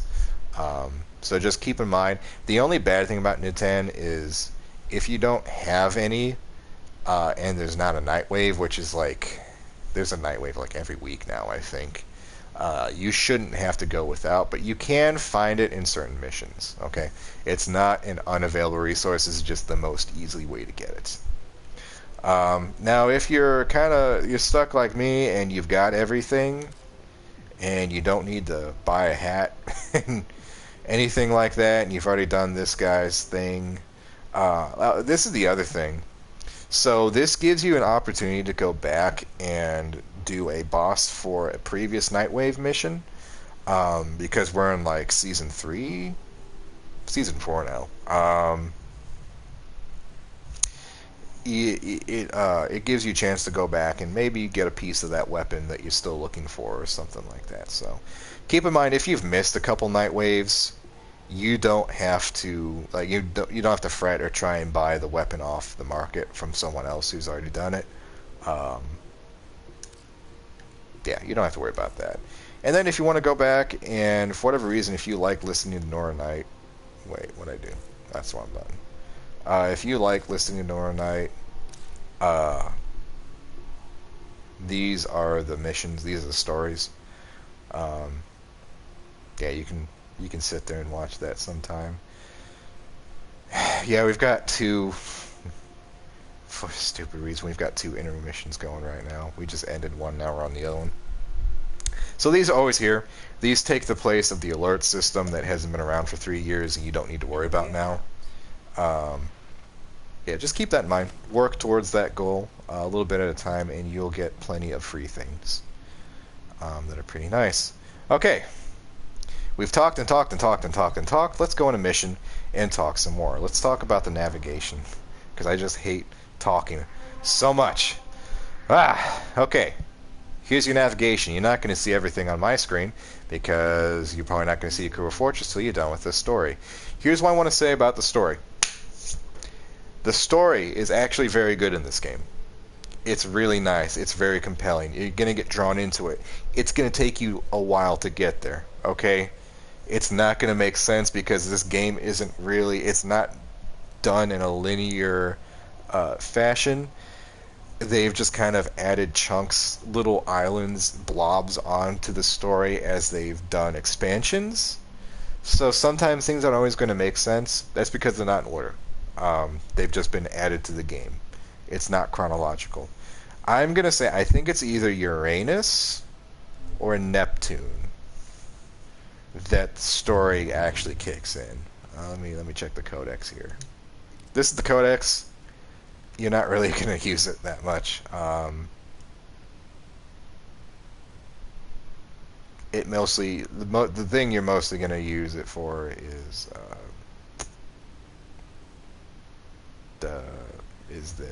just selecting stories.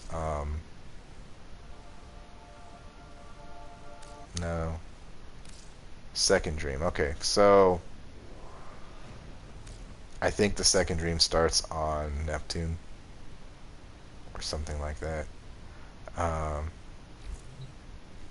The story's good. It's going to take you a while to get there, okay? It's going to be around the 100-hour mark. If that's not compelling to you, if that's not a good enough reason, I understand.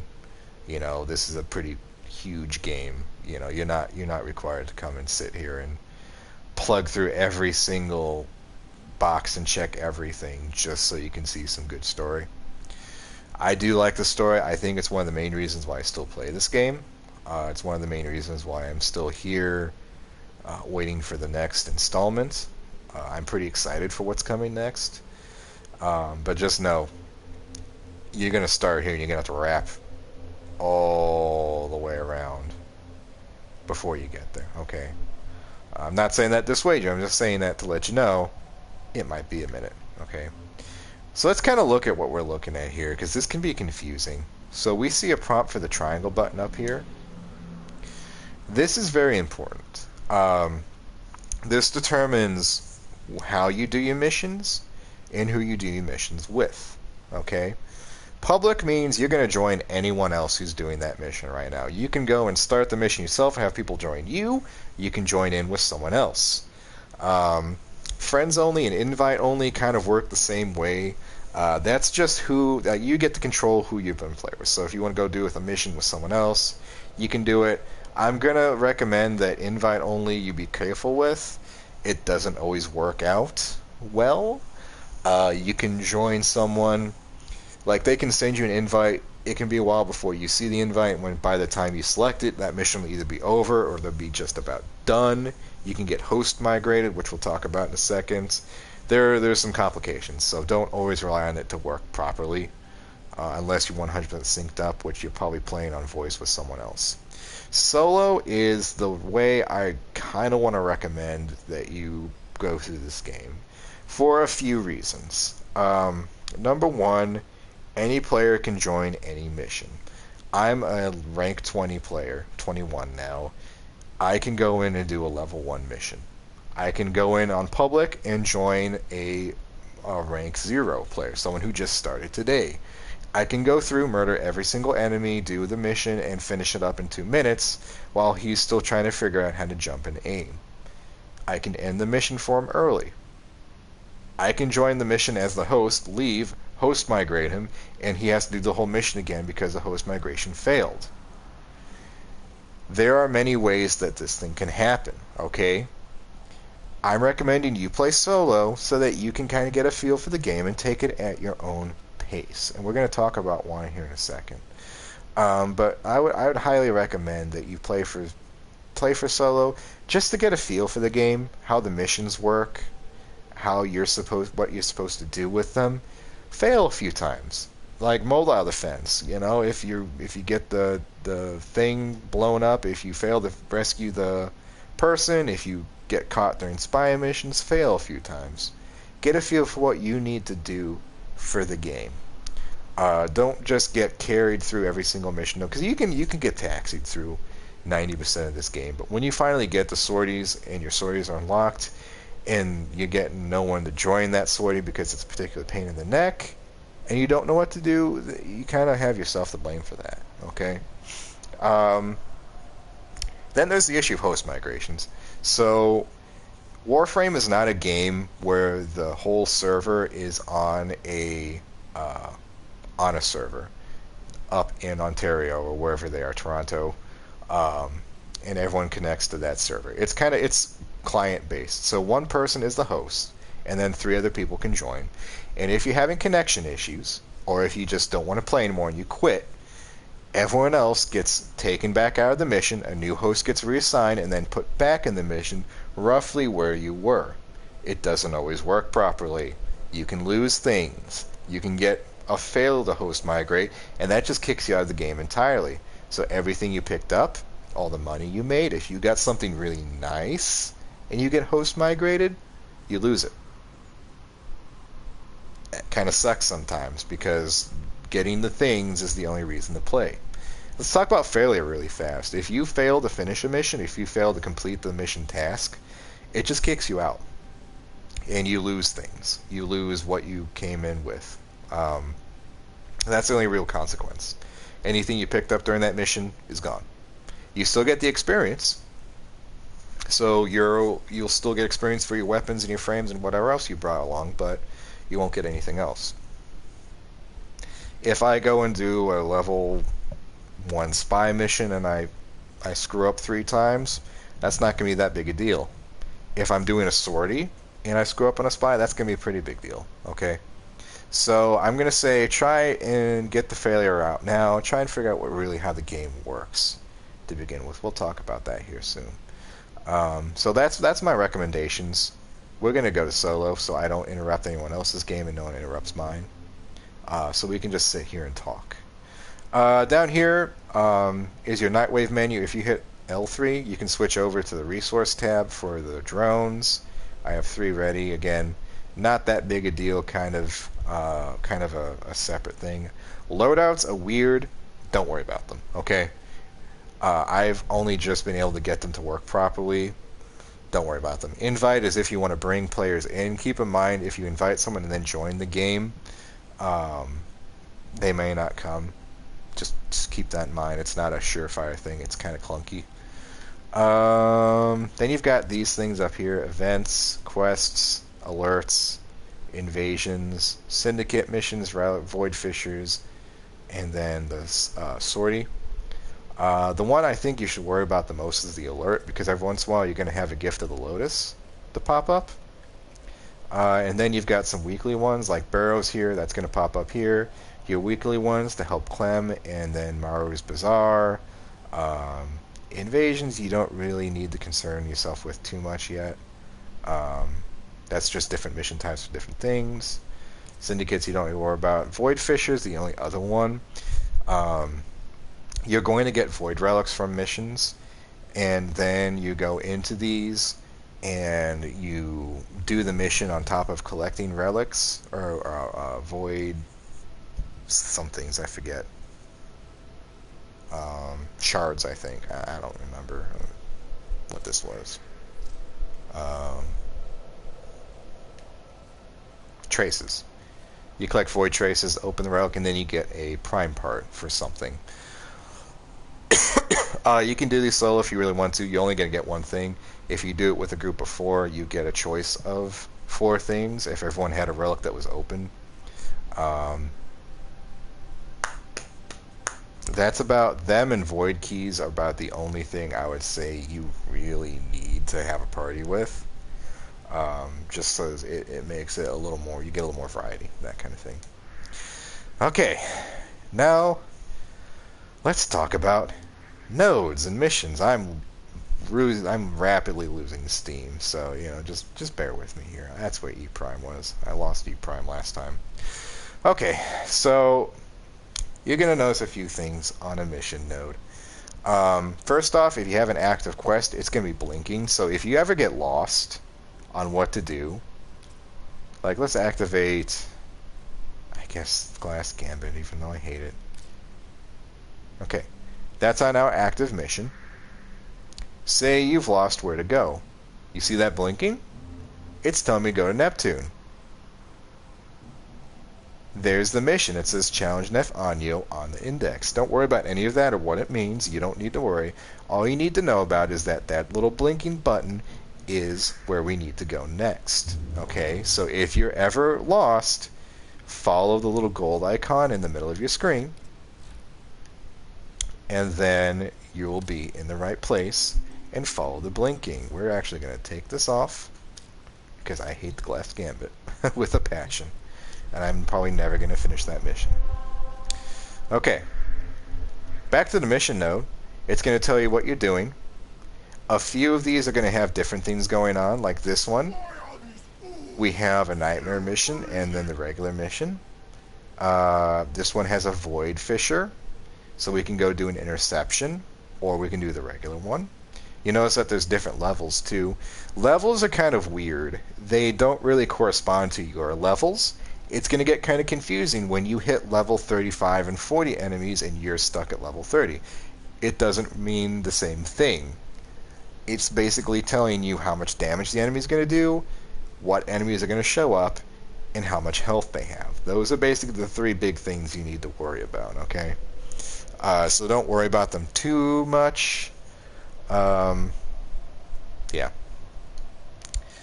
If you click this button, which I'm not entirely sure when it shows up for you, you're actually going to go to the Railjack menu. This is a completely separate star chart, and even if you don't have a Railjack, even if you're not in a clan, you can go and join someone else's. So if you just hit join any clue, you can go in and participate in that. It's not that big a deal. I don't know if I'd recommend it or not, because it has separate resources that you may not be able to use or concern yourself with. This thing, again, you may not see. So once you've cleared a star chart the first time, you're going to unlock the Steel Path. And all it does, it just gives a buff to enemies. It increases the level by 100. You can see they get more health. And you also have better resource and mod drops. So you can do that if you want. I've had absolutely zero interest in doing that. And that's the long and short of it. Let's talk about the chat bar really fast before we go in. So this is your chat bar. You can hit by L2. You're going to see a few different ones. This is just my clan one. This is a Q&A one. And you can ask any questions you have and get any answers. I will say that the Warframe community is incredibly helpful. The wiki is entirely fan-based and entirely maintained by fans. You can ask anyone. Well, that seems like a very helpful statement, but you can ask any questions in here and get a good response. You can ask to join a clan or a squad for a mission, or just join a clan. You can see what's going on there. This is the market, so you can see what people are willing to buy here. I've got a filter on so I can see, like, this person's asking for sculptures. Someone's asking to buy Arcane Furies. Someone wants an Atlas Prime Neuro. So they'll set the prices. Everything is player-based in terms of prices. There's no set price. You're going to have to haggle. But that's how you can get some platinum if you want some more slots or something. So the only thing you really have to worry about with the chat bar is it doesn't automatically pop up in a mission, because it's you've got a button already set to it. So you actually have to hit start and then the button. It can be a little clunky. So I'm going to recommend you try not to chat as much as possible unless you're absolutely, like, chill. You know, you're not concerned with what's going on too much. Okay. Burrow. Let's go see Burrow really fast because I don't want to lose this opportunity. So these are relays. These are controlled by your guys. They are safe for you. You can go and walk around them. The syndicates all have an office in these things. There's various different things you can do in them. The Conclave is in here, which is our PvP. I don't know if you ever wanted to do it. It's not particularly vibrant right now. Hasn't been for a long time. But we're going to go see a specific guy. His name's Baratakir. Like I said, he sells the prime parts. He sells some variants of weapons that are pretty good.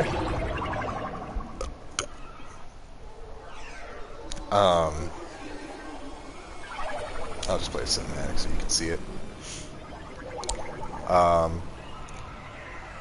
By the way, this is my landing craft. Landing craft you don't really need to worry about until you can make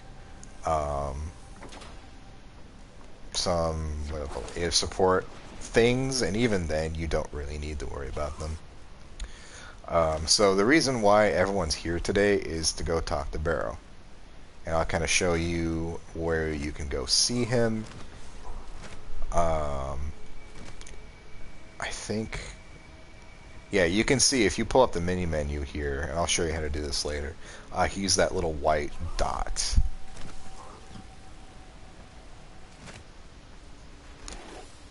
The wait is over, Tenno.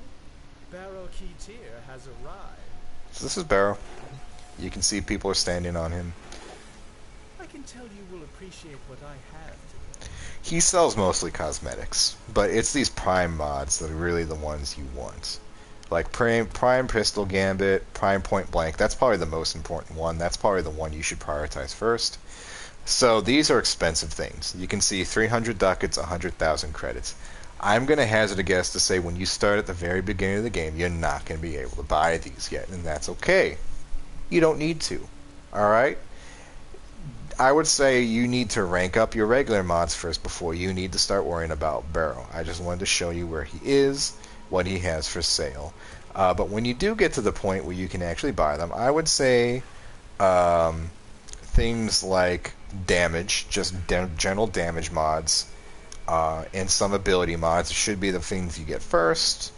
I'd also say Prime Regen is probably a good one to get to, but we're probably not going to talk about companions today.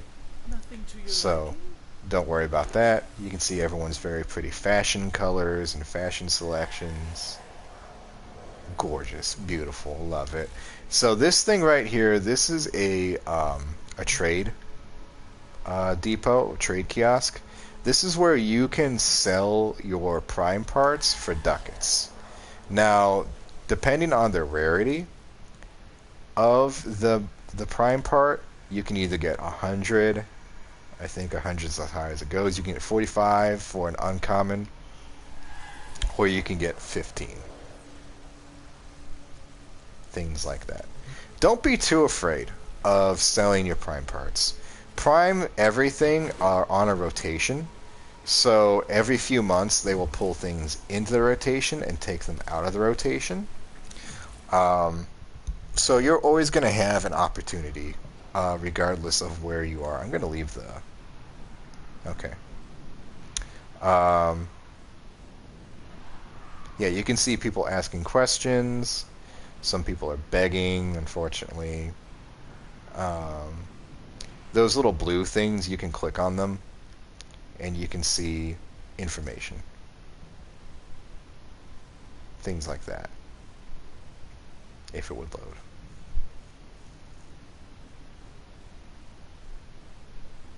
Yeah, he linked... yeah, someone was having trouble linking, so this guy linked those two items.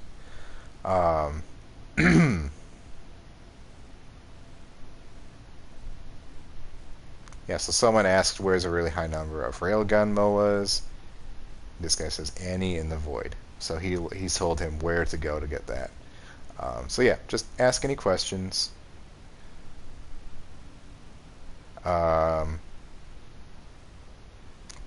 This mod answered the guy's question, then kicked him. Maybe he didn't kick him. I don't know. This guy says he can't find the nightmare missions, probably because he hasn't done the mission yet. Just find open those up, which you do have to do. We'll kind of just clear that out for right now. Okay, so we've talked about everything. Let's actually go and do the mission finally. And I'm going to try and keep this concise this time because it'd take me so long. Yes, so we're going to go to E Prime, the very basic exterminate mission. Just the very most basic mission, the very first mission node you have access to. Easy peasy stuff. So here we are in the mission. There is a large platoon of Grenier Marines stationed here. Leave no one standing. And I want to make it clear, I've actually cleared and defaulted all my options, so yours looking at on my screen is what you're going to look at on your screen until you go back and adjust them. I don't think we're going to talk about options today. They're a can of worms. Just change them to your playstyle. So there's a few things going on here. There's a mini menu in the top left. There's your health bars in the top right. There's your objective underneath the mini map. And then you have your ammunition and your abilities and your energy bar. So let's kind of... that's not going to work. The nice thing about going into a mission solo, if you need to get up, like if your baby's crying, you need to, help something out, go to the bathroom. If you pause, it's actually going to pause the game. This is the only time you actually pause the game, okay? Any other time, if you're in a public match, or even if you're with friends, or even an invite only, you didn't invite anybody, the game's going to continue with it behind you, okay?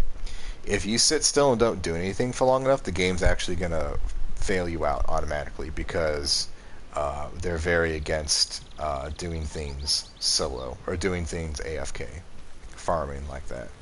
Okay, so like we see, we have a mini map. If you hit the up on the directional button, you can actually pull that up and see where you've been, see where you're going. You can see the objective here is the red thing, and it's giving you a distance, how far away from the next enemy you are. You can get mods to kind of reveal where you have treasures. So there is a loot crate right here. We're going to open that. We got some money. We got a Dinotype ampule. That is a material or a resource we can use to make certain weapons, particularly Grenier weapons from the dojo. Here's another one. You can kind of see it shining to catch your eye. I would highly recommend you get a loot detector mod because it makes finding these things a lot easier. It also makes it easier to find things like treasure, like what the fuck are those called? Secret resource caches and Ayatan sculptures, which are things you're going to want for various reasons. Um, let's see. Oh my gosh, there's so much to talk about. Okay, so you've got your aiming reticule. You're going to notice that it changes depending on your weapon. Um, underneath that is a series of 4 dots. That's your abilities, and that determines which ability you can use, or currently you have selected for your quick use. So let's go through controls. So left stick is moving my camera, right stick's moving my mag. Pretty basic stuff. If you tap, if you tap R3, you're going to do a heavy attack with your melee. If you tap L3, you're going to toggle sprint off and on and off. Remember, sprint really doesn't have a whole lot to do right now. You don't really need to worry about it. Okay, face buttons. Triangle is to switch your weapons. If you tap it, you cycle between your primary and your secondary. Or if you have your melee out, you can tap it to go back to one of your weapons. If you hold down triangle, you're going to get that little pop and that flash, and now you're on melee only. So now you can use some combos, you can block. You can't use your weapons anymore.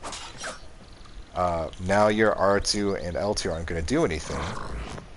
That was your ability. I'll talk about that in a second.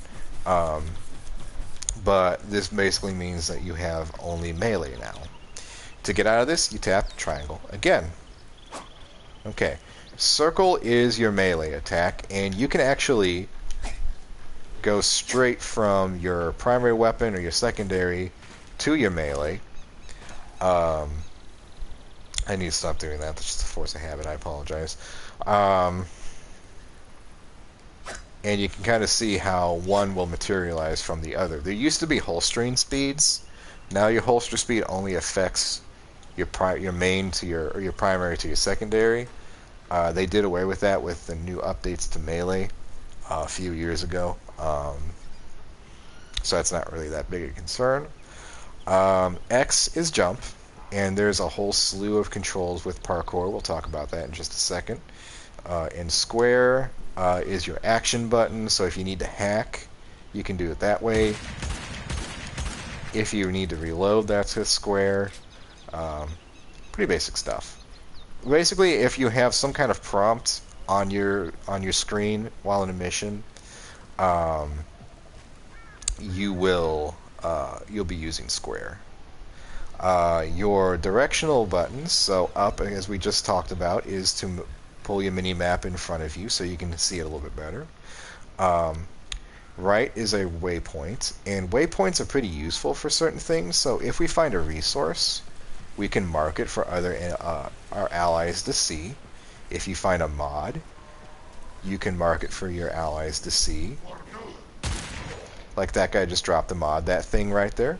That's what a mod looks like, so we can mark it, and that's a vitality. It is 9 meters away. This will also kind of give you a distance, so this is helpful for kind of trying to gauge your ability ranges, your weapon ranges, things like that. That's an enemy. That's a Grineer. We'll talk about what we're looking at with him in a second. Yeah, so that is your waypoint. When you set a waypoint, everyone can see it. I kind of want to talk about. Can I mark this? No, I can't mark this. Okay. If you repeatedly mark and unmark things, it can kind of get aggravating for other players.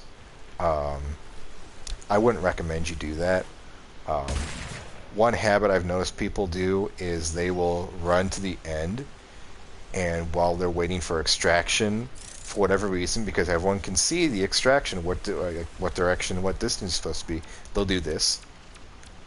Don't do that, please. It's incredibly annoying. So yeah, that's your waypoint. It's pretty handy. Highly. So down is your equipment. We kind of saw that earlier when I unequipped things. This is where your gear is going to go. So here's my cipher and here's my scanner. There's various other things in here for you to mess with. If you hit R1, you can emote. That is a thing you can do if you really want to. Alright, that's that. And then left was to do something. I can't remember what left was. I think it was some prompt. Interactables, I think. Which I don't think we have to worry about right now. So this thing is a mod. These are very handy to pick up. We saw we picked it up automatically. That was Vitality. That is a mod for your health, and that goes on your Warframe. Let me see if I picked up any... I don't think we found any loot lockers yet. We'll have to go and find one. Alright, so let's talk about our triggers. So, L2 is to shoot. R2 is to hold... if you hold it down, it's going to be your abilities to select. If your Warframe is unranked or a low rank like mine, you're only going to have your first one, which is your one, which is my pull.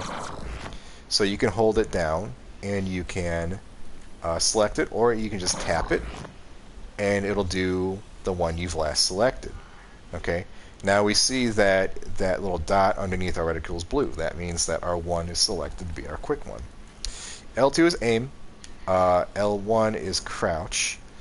I guess we're going to have to talk about movement next, aren't we? Alright. Parkour is something the game really doesn't really get into a lot of depth talking about. So when you're walking and you stop and you hold L1, you crouch. If you keep holding L1, you can continue to crouch. I would say this has some utility, but unfortunately it really doesn't right now. We'll get into stealth here in a minute. If you're walking and you hold down L1, you'll slide. You can attack while you're sliding. You can do melee while you're sliding. And if you do melee while you're sliding, you actually get a separate, unique attack. This is a sliding attack. We saw that had a stat in the stat bar earlier. Let's see. If you are moving and you hit jump, you will move in the direction you're jumping. If you tap X twice, you'll double jump. I can't think. I thought there was another thing. Bullet jumping is achieved by moving a direction and then basically tapping L1 and X at the same time. That's a bullet jump. If you're in the air and you hit L1, you'll just do a sliding kick. I don't think it really does a lot of damage. It might do some damage. Let's see, what else is there? There's a roll. So that's done by just tapping L1. That's actually a pretty handy thing. So bullet jumps and rolling are probably the most useful ways to get around. You'll actually avoid a lot of damage with those. If you bullet jump and then hit L2, you can actually aim glide. So that'll slow you down and you can do some hits. You can actually affect and manipulate a lot of these things with mods. So there's a whole bunch of parkour mods you can do to affect how long you glide, how fast you glide, how quick you fall, how easy it is to aim. There's mods to affect how much zoom in you get, because you can see there's quite a bit. Yeah, a lot of different things. Now, if we are bullet jumping and we hit aim while we're on a surface of something, let me find something easy to cling to. So let's say here, if you hit L2, this is called a wall latch, and you will be able to wall latch for a few seconds, and you will get some time to fire at an enemy. Again, there are mods that affect these things. There are mods that I don't think there's some abilities that are useful while doing that. There's all kinds of stuff. And I think that's it for parkour, I want to say. Okay, melee. Let's talk specifically about melee. So we're going to go into melee only mode. So you're going to have a combo like that. You got your heavy attack. If you jump and look down, there's your slam like we were talking about earlier. So an enemy in that spot's going to get damage from the slam, and then the radial damage, as we saw, is that area there. Now, if we jump into a heavy attack, you get a heavy slam, and you can kind of see it's a much bigger radius, and will actually cause a specific or a unique kind of status proc called a float, in which enemies will just kind of float up and be helpless for a little bit. I don't believe there's a... Yeah. There isn't a heavy sliding attack, so you can actually hear... You can cancel yourself out of a heavy attack if you're not careful. So you have blocking. So that blocking angle is 55%. So basically everything right in front of me I can block, and we'll try and find an enemy to block some stuff with. Yeah, this guy. So if he shoots at us, you can kind of see that. Now if we walk up close enough, he might try and hit us with his melee. And if we're lucky, we can get a counter. So there's a mod that actually affects how much of a chance you get to counter. I think the Butcher is easier to counter if I'm not mistaken. But it opens them up to a finisher, and you can get some stealth back if you have some mods on the Parazon that benefit you from a finisher. Yeah, so here's a Butcher. This is a melee only guy. Why is my operator talking? Hold on a second. She doesn't need to talk right now.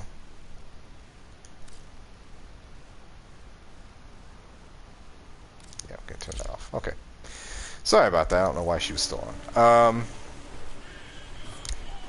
So yeah, you can see how much damage you're blocking, that kind of thing. You're gonna notice that the enemy AI is kind of bad. Like, this guy's gonna run up to me regardless. Okay, so he's staggered now. And there's the Mercy. That's not gonna happen every time, though. It's a lot easier if you have the right mods on. Now, the stances will actually change what attacks you can do, and you can see those in the combo counter. Okay, so let's talk about these things, because this is kind of confusing to look at. This is an ammo pickup. The only time you're ever actually going to see anything to pick up, you're going to get a prompt for square, okay? This kind of confused me when I first played. You're going to see a few things pop out, so if we hit this guy, he's dead. He's probably dropped some money, which is that shiny stuff that'll pop up. And then if you need ammunition, it's going to be one of these boxes. It's like 4 or 5, I believe, if I'm not mistaken. That little orange one was for pistols. There he is. There we go. Shut him up. These are lockers. The red ones you can't open unless you're using a specific mod. The green ones you can. So that was some energy we got back. Pistol ammo's full, so we can't pick that up. So there we got a stealth kill. Now, when we get a stealth kill, we're going to get a bonus to the experience called the Affinity. That one, little blue one's for rifles. So if we go and get a stealth kill on this guy, you see we get a prompt. And we just got our rank up. Because stealth kills give a lot more affinity. Our affinity is called experience. There's some stuff down here. So you can see these shining containers. There's some shotgun ammo. I don't know why I keep saying pistol ammo, so from that gun. So this green one, this light green one, is for shotguns. We don't have a shotgun here. And then we have we're picking up money. So light blue is rifle, orange is pistol, light green is shotgun, purple is for bows, and then yellow is for other heavy ones. Oh, that's an energy leech Eximus. So let's talk about Eximus really fast. You can kind of see my health, my energy's dropping, and that's because of her. Eximus are special enemies that will... it's probably shouldn't see me. That's funny. They have special abilities on top of what they can do. They also give lots of affinity. So you can see I ranked up immediately when I killed her, and that's because getting a stealth kill gave me an affinity bonus, and I got a lot more affinity than I normally would just by killing her regularly. So let's talk about stealth and AI. I think I covered everything for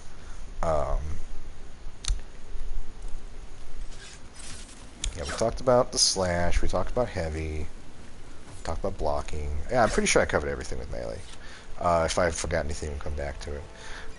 So stealth mechanics do exist. However, they're very, very arbitrary. This is not Metal Gear. So you can kind of tell if you have an enemy radar up, you'll be able to get a stealth kill when it gives you a little prompt, right? You can also use your bow, which is a silent weapon, to get a stealth kill too. If I didn't miss him. And there we go. We got more ranks up because we're getting extra experience from our bow. What the hell? Wow. Actual first person. That's a neat glitch. I've never seen that before. Oh, there's always something new. So you can kind of see there is that little timer up there. It says 200% extra affinity for that little clock that's ticking down.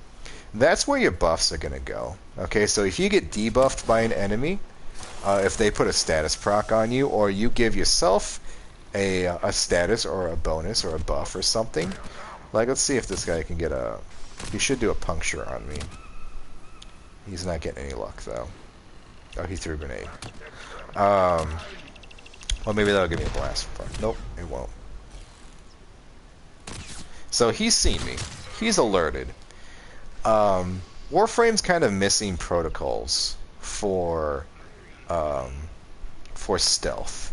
Like if you think about Metal Gear, the Metal Gear series, the enemy will see you, they'll react to, then they'll call it in. You'll get like an alarm going, and then you have to hide for a certain amount of time, right? In Warframe, they'll just kind of notice your presence or not notice your presence, and then sometimes you'll get an alarm that goes off. There's only two real mission types that rely on your ability to move silently, and that's rescue and spy missions, where you have to sneak in to certain areas and either get something out or get someone out. But generally, the only way to actually know that you're invisible is, or you're in stealth mode, is if you're actually invisible. With some frames can do that. Loki is one. Avara is one. Octavia can turn people invisible. But it's pretty hard to actually figure out if you've been seen or not. The easiest way, if you have an enemy radar on, you can see whether or not the enemy's detected you. It'll have a little red arrow to indicate that, and you'll be able to see it then. So the nice thing about missions is a mission is composed of a procedurally generated tile set. So if you hear people talking about tile sets, it's just the rooms that are popping up. It's the rooms that have spawned. You can kind of see we're about halfway through our mission now. We've killed 17 out of 27, which means we get to leave here soon. And we can stay in this mission for however long it takes us to clear it and then leave, or we can stay in here for an hour just looking for treasures or opening crates or killing enemies. That's money right there that popped out. It's all up to you what you want to do. Personally, I'm a big fan of just staying in missions for a while, just because I like to try and find Iatan sculptures or other things. That was a very impressive bullet shot, if I do say so myself. Yeah, it's entirely up to you. It's your prerogative of what you want to do. And that's why I say play solo. Start out solo. Take it slow, because a lot of players don't know to bullet jump at first. They don't know where the secrets are. They don't know what to look for. This is a relevant thing to a specific Warframe, by the way. This only pops up on Earth.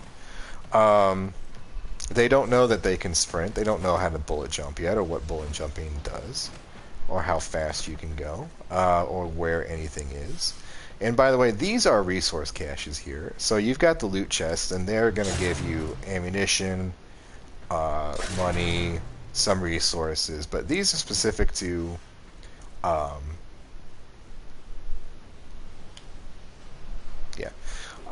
These are specific to what kind of resource. So this one drops ferrite, and we hit it, and we get some ferrite.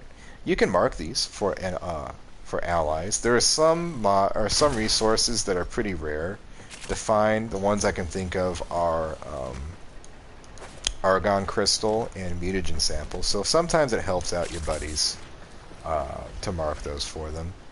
It's not always important though. So yeah, I think that pretty much covers everything you need to know about the game. I can't particularly think of anything off the top of my head right now. I'm already emotionally drained. So we're just going to go through, find 3 more enemies, and head to the exit. And I will probably wrap this up so I can go eat some lunch and take a brain break. Get my mind reactivated. These are Kubros, by the way. If you want a Kubro, they'll drop Kubro mods. If you kill their little hidey hole here, you'll get an egg sometimes to make a dog, because dogs are egg layers. This is another Exodus. We're going to get a mercy kill on him, and we got another rank. We open up Magnetize. Let's do some abilities here. I haven't used my ability yet. So, a vast majority of Warframes, their first ability on low levels should be plenty to kill things. Yeah, well, he didn't die. Alright, never mind. Sometimes they are.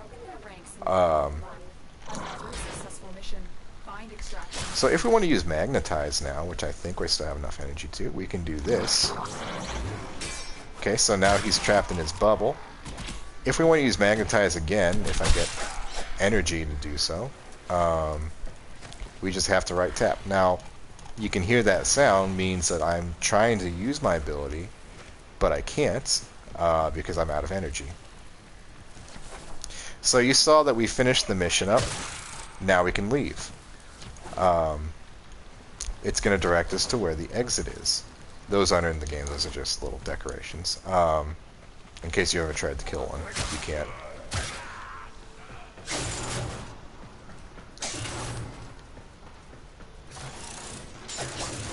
And I'm just opening stuff up. Oh, we got an Iatan crystal. So there's a Iatan cyan star, that's what that's called. Those stars go in the sculptures that we can find in missions. And this summary is going to tell us how many levels we got, what we found, how much money we earned, you know, the basic stuff, what mods we got to. Alright, one more thing I wanted to do for you, and that's kind of a demonstration just how powerful a melee weapon really is with mods. So we're going to take our Lucerna, which I lost it. Yeah, here it is. Okay, you can kind of see it's got some innate electrical properties, so you can kind of see that's why it's crackling. If you don't like those effects, you can actually turn them off in the menu, or your options. Alright, so let's take our Lucerna. Operator, please return covered in blood. Safe and sound. Thank you, Orders. You can turn Orders off by if you don't like listening to him. So we're going to give ourselves a stance mod. I've already got one ranked up. So we're going to get a 10 extra. We have one Naramon, one horizontal slash. So we're actually going to take this one and we're going to put it here. We're going to give ourselves some more electrical right off the bat. Then we'll get ourselves prime pressure point to give us lots of just general damage across the board. We've got 13 left. I think we're going to take Spoiled Strike, which is in here somewhere. Spoiled Strike is one of those corrupt mods. It gives me more damage, but it lowers my attack speed. So to mitigate that, I'm going to give it something for attack speed. Fury.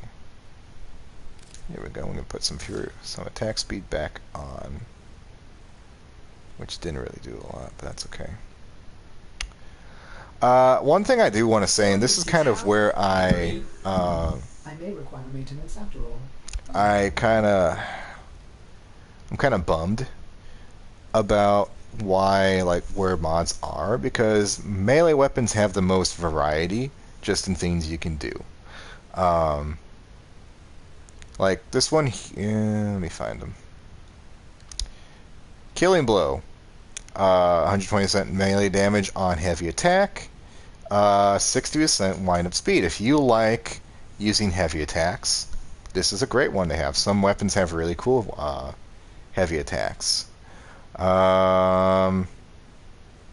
Gladiator Rush, 6% or 6-second combo duration, so that extends how long your combos go. I forgot to talk about the combos, didn't I? Oh well. Weeping Wounds, plus 40% status chance per combo multiplier. Relentless Combination, plus 100% chance and increase.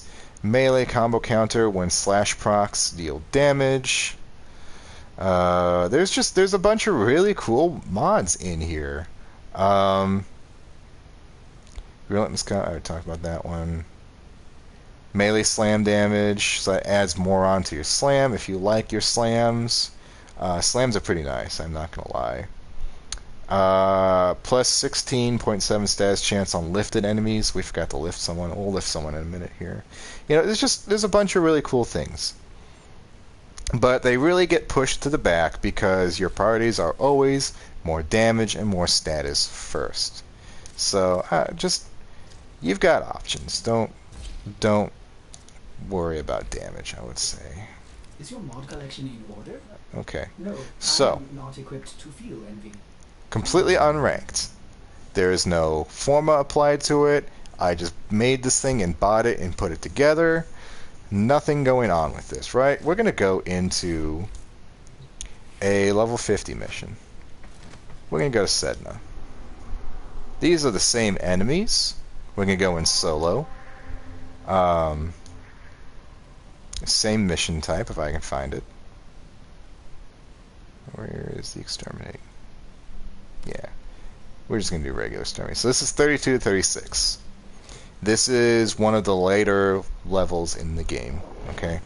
And this is kind of I want to illustrate two things. One, how powerful melee weapons really are, and two, enemy AI and enemy intelligence. Because we already tried to talk about this a little bit. It's pretty limited.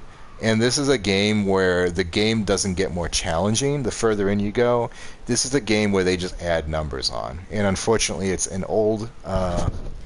it's definitely an older style because this is a 2013 game. It's an old game now. It's definitely an older way of handling things. There is a large platoon of Grenier Marine stationed here. So you can see we've automatically got a completely different and unique moveset than what we're used to. So, same bow, same everything. We're going to hit this guy. I haven't put any mods on this thing.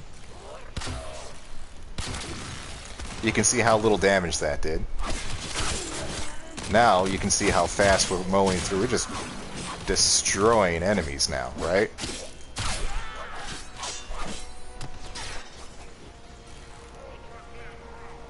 I'm getting kind of fucked up because I didn't put any mods on my mag. Luckily, we have Polarize. Polarize is really, really good for mag. She's one of her best abilities. Remember, it strips everything off. There's a health pickup. So I'm probably not going to finish this, but I just kind of wanted to illustrate. You can see, number one, the enemies are acting the exact same way.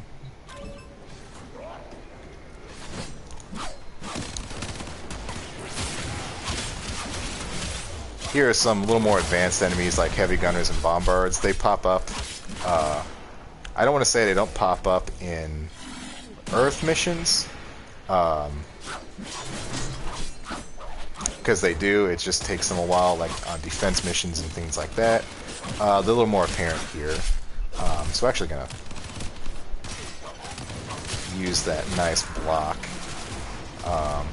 Whoops. Yeah, you can kind of see I'm getting destroyed because I haven't put any mods on my mag. Yeah, you can see how we're doing here.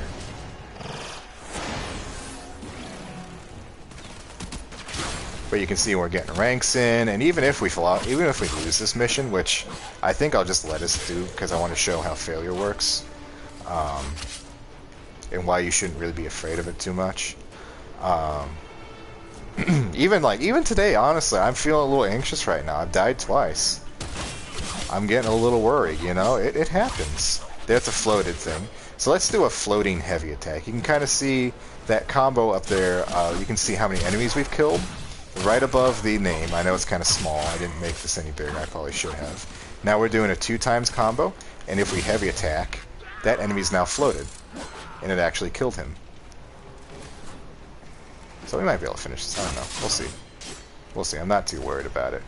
But basically, if we lose this mission and we fail, we lose all the money. We lose the chance for bonus affinity, because some missions do drop that. And we lose any of the resources we picked up too. But I want you to realize this. Like, I'm in a rank 5 mag with unranked gear, with no mods, and I'm doing okay. And it's not because I'm super experienced. I don't know what I'm doing. Are you dead or are you alive? I can't tell. I think he's dead. It's just... the game is not that big of a challenge, you know? That's kind of one of the core things of this game, is the AI.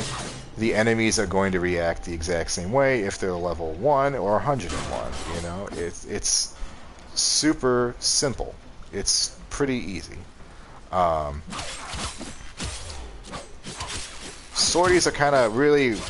arbitrations and sorties, I think, are considered to be the most hard the game can get. And there are a few challenging times. Spy missions are particularly challenging because they really measure your dexterity and your knowledge of the maps beforehand, the ability to react and things like that. But other than that, you know, it's... let me show you something fun here. What Magnetize is good. This is why Magnetize is good right here. Oh, I died. But oh hey, a Lich is here. Let's talk about a Lich, I guess.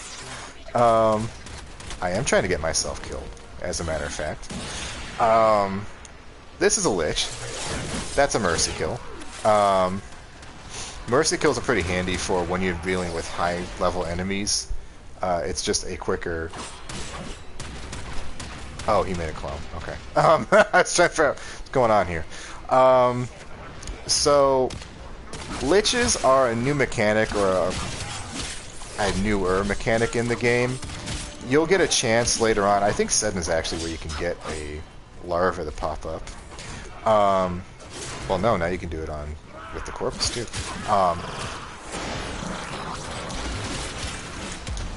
Woohoo! There we go. But if you spare your Lich, you can actually get them to come and help you out. And you can actually use them now on your Railjack, too. Which is super cool. You know, that's kind of what I've been looking forward to. Now, if you do kill them, you get the weapon they get, or they have. Which is also good, because they have a lot of good weapons. You need them for Mastery rank. They're really nice weapons. What the nice thing is, they're better versions of some of the more basic guns at the beginning of the game that you may have liked. You know, you may like your Brack. You may have liked your... fucking what I'm thinking of, your Kraken. You know, I liked my Kraken. I like my my Heck, you know, things like that. So you can get better versions of the guns you liked at the beginning of the game and not feel guilty about using them. Yeah, it's stuff like that. Oh, I forgot I was in melee only.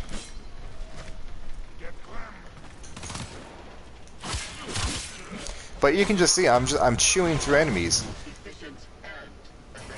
Yep, thank you, miss. I appreciate you. If you die, you get that's what triggers the Lich to show up. If you die so many times, I think we've only got 1 life left, or otherwise we're fucking toast.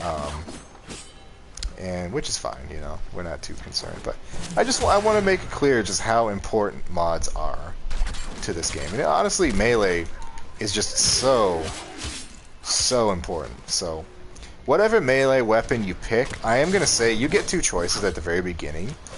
and it doesn't really matter which one you pick. I will say the Skana, you don't, so you can just buy a few weapons at the beginning of the game for like 15,000 credits, which is really, really, really cheap in the grand scheme of things. Like, you can make that in a few missions. And they're already pre-built, ready to go. Still in the clear. No detection from enemy Why am I sensors. getting a flickering light? I hope someone's not going to show up and kill me. That would be pretty good, though. I wouldn't mind that for a tutorial mission. You kind of see all the weird shit that goes on. There's some affinity. I don't know why I rushed in instead of taking care, because I'm almost dead. And we're dead. Okay. So that's what happens. You get a mission failed. We see all the fucking... all the experience we got. We got 15,000 affinity for Mag, 13,000 for Lacera, and 444. So affinity is distributed based on how much you use it. Your Warframe's always going to get quite a bit, but whatever weapon you primarily used is what you're going to get the most of. Okay, and that's going to wrap up the demonstration. I'm sure there's some things I missed. If you're having trouble finding something, odds are it's in the dojo. The void keys are in the dojo. A lot of weapons, some Warframes, so like Volt and Zephyr and Wukong are in the dojo. The Arc Wings are in the dojo. It's just generally recommended go join the dojo. Okay, it's unfortunate that you're kind of forced into joining the clan. The important thing, so when you do an open world, there's like 3 open worlds, and you get your Arcwing. You've done your Arcwing mission. The thing that you need, the Arcwing launcher, is actually in the dojo too. So that's the Void Keys and the Arcwing launcher are the only real things you need to worry about getting first, because those are just going to save you so much time. Okay. But here's my concluding thought about Warframe. Yes, you can just spend plat and get everything you want.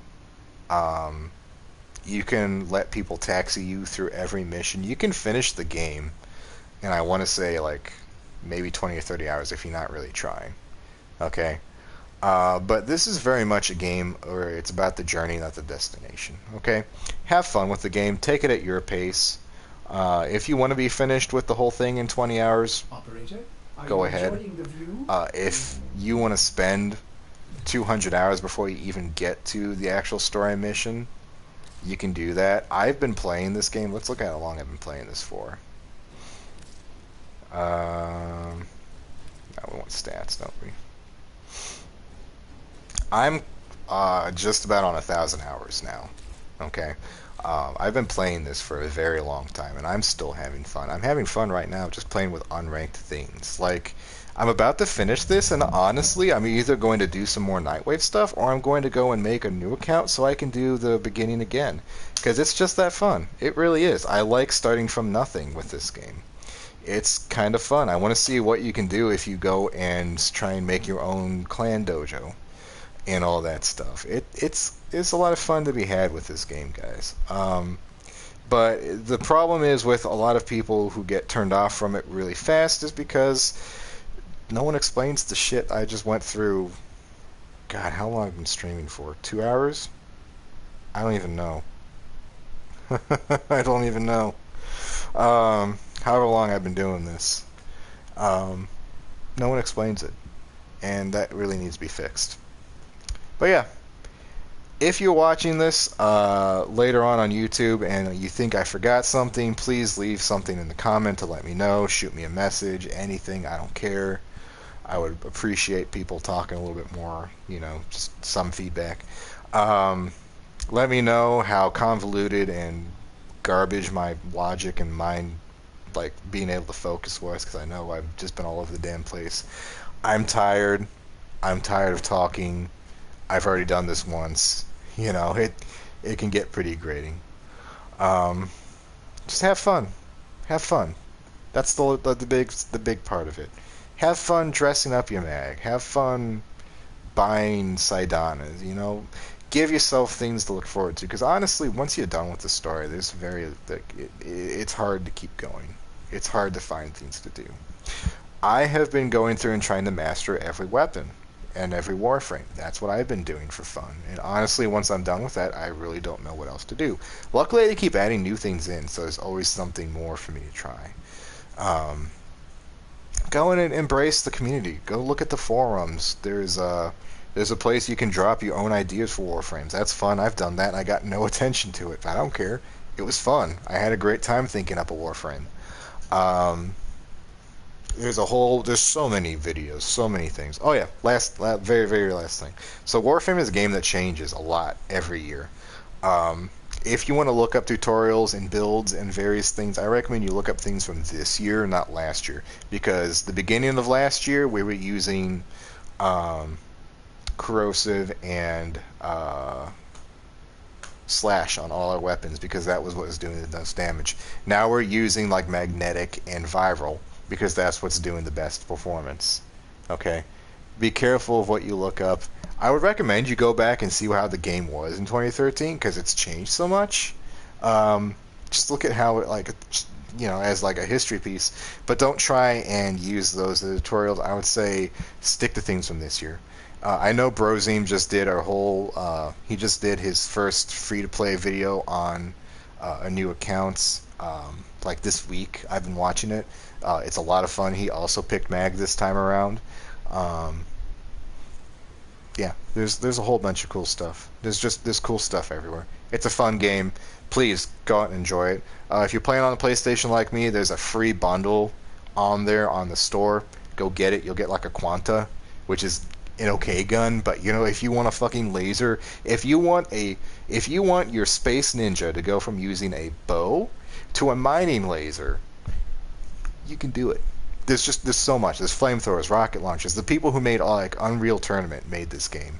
Let me one more thing. I'm getting on a fucking a thing now, but let me just show you something cool I really like. Okay. I'm gonna spoil the surprise, but whatever. Fuck it. So there's a rocket launcher in the game, the Ogress. You can kind of see what it's supposed to look like. That's what it normally looks like. That's the normal Ogress. But some old fucks may recognize this thing. This is a skin, a unique skin that I think dropped from a Gift of the Lotus. I don't remember where this thing came from. I didn't remember I had it until I went and looked at the skins. This is an Unreal Tournament weapon. This is just a gun in the Unreal Tournament games. This is the rocket launch from that. You can play with it. Well put together. It doesn't change the gun at all. It's just a skin for it. But I fucking love this thing. It's beautiful. It's amazing. I have such a good time with this game. I cannot lie. I've made like close to 90 videos. I've detailed my entire adventure. This was the first game I played on the PlayStation. The first time I streamed on it. It's just a test stream of hey, this was a free game. I've seen someone play it before. It looked pretty good. I'm going to test streaming on my PlayStation with it, and I've been playing it ever since. I still do nightly streams sometimes of just me with the mic off doing whatever the fuck I want to do that day. Yeah. I've tried to keep the spoiler free. Please let me know if I accidentally hit something, like I didn't talk about focuses and we didn't talk about the girl or the voice. Or, that's all stuff you'll find out on your own. Okay? But please enjoy the game. Okay, I'm going to eat some sushi. I'm going to stop talking because I am so tired of talking. And I'm going to have a wonderful weekend. I hope you do the same too. Yeah, life's going well. For what it's worth, keep it going. All right, have a good day, guys. Bye-bye now.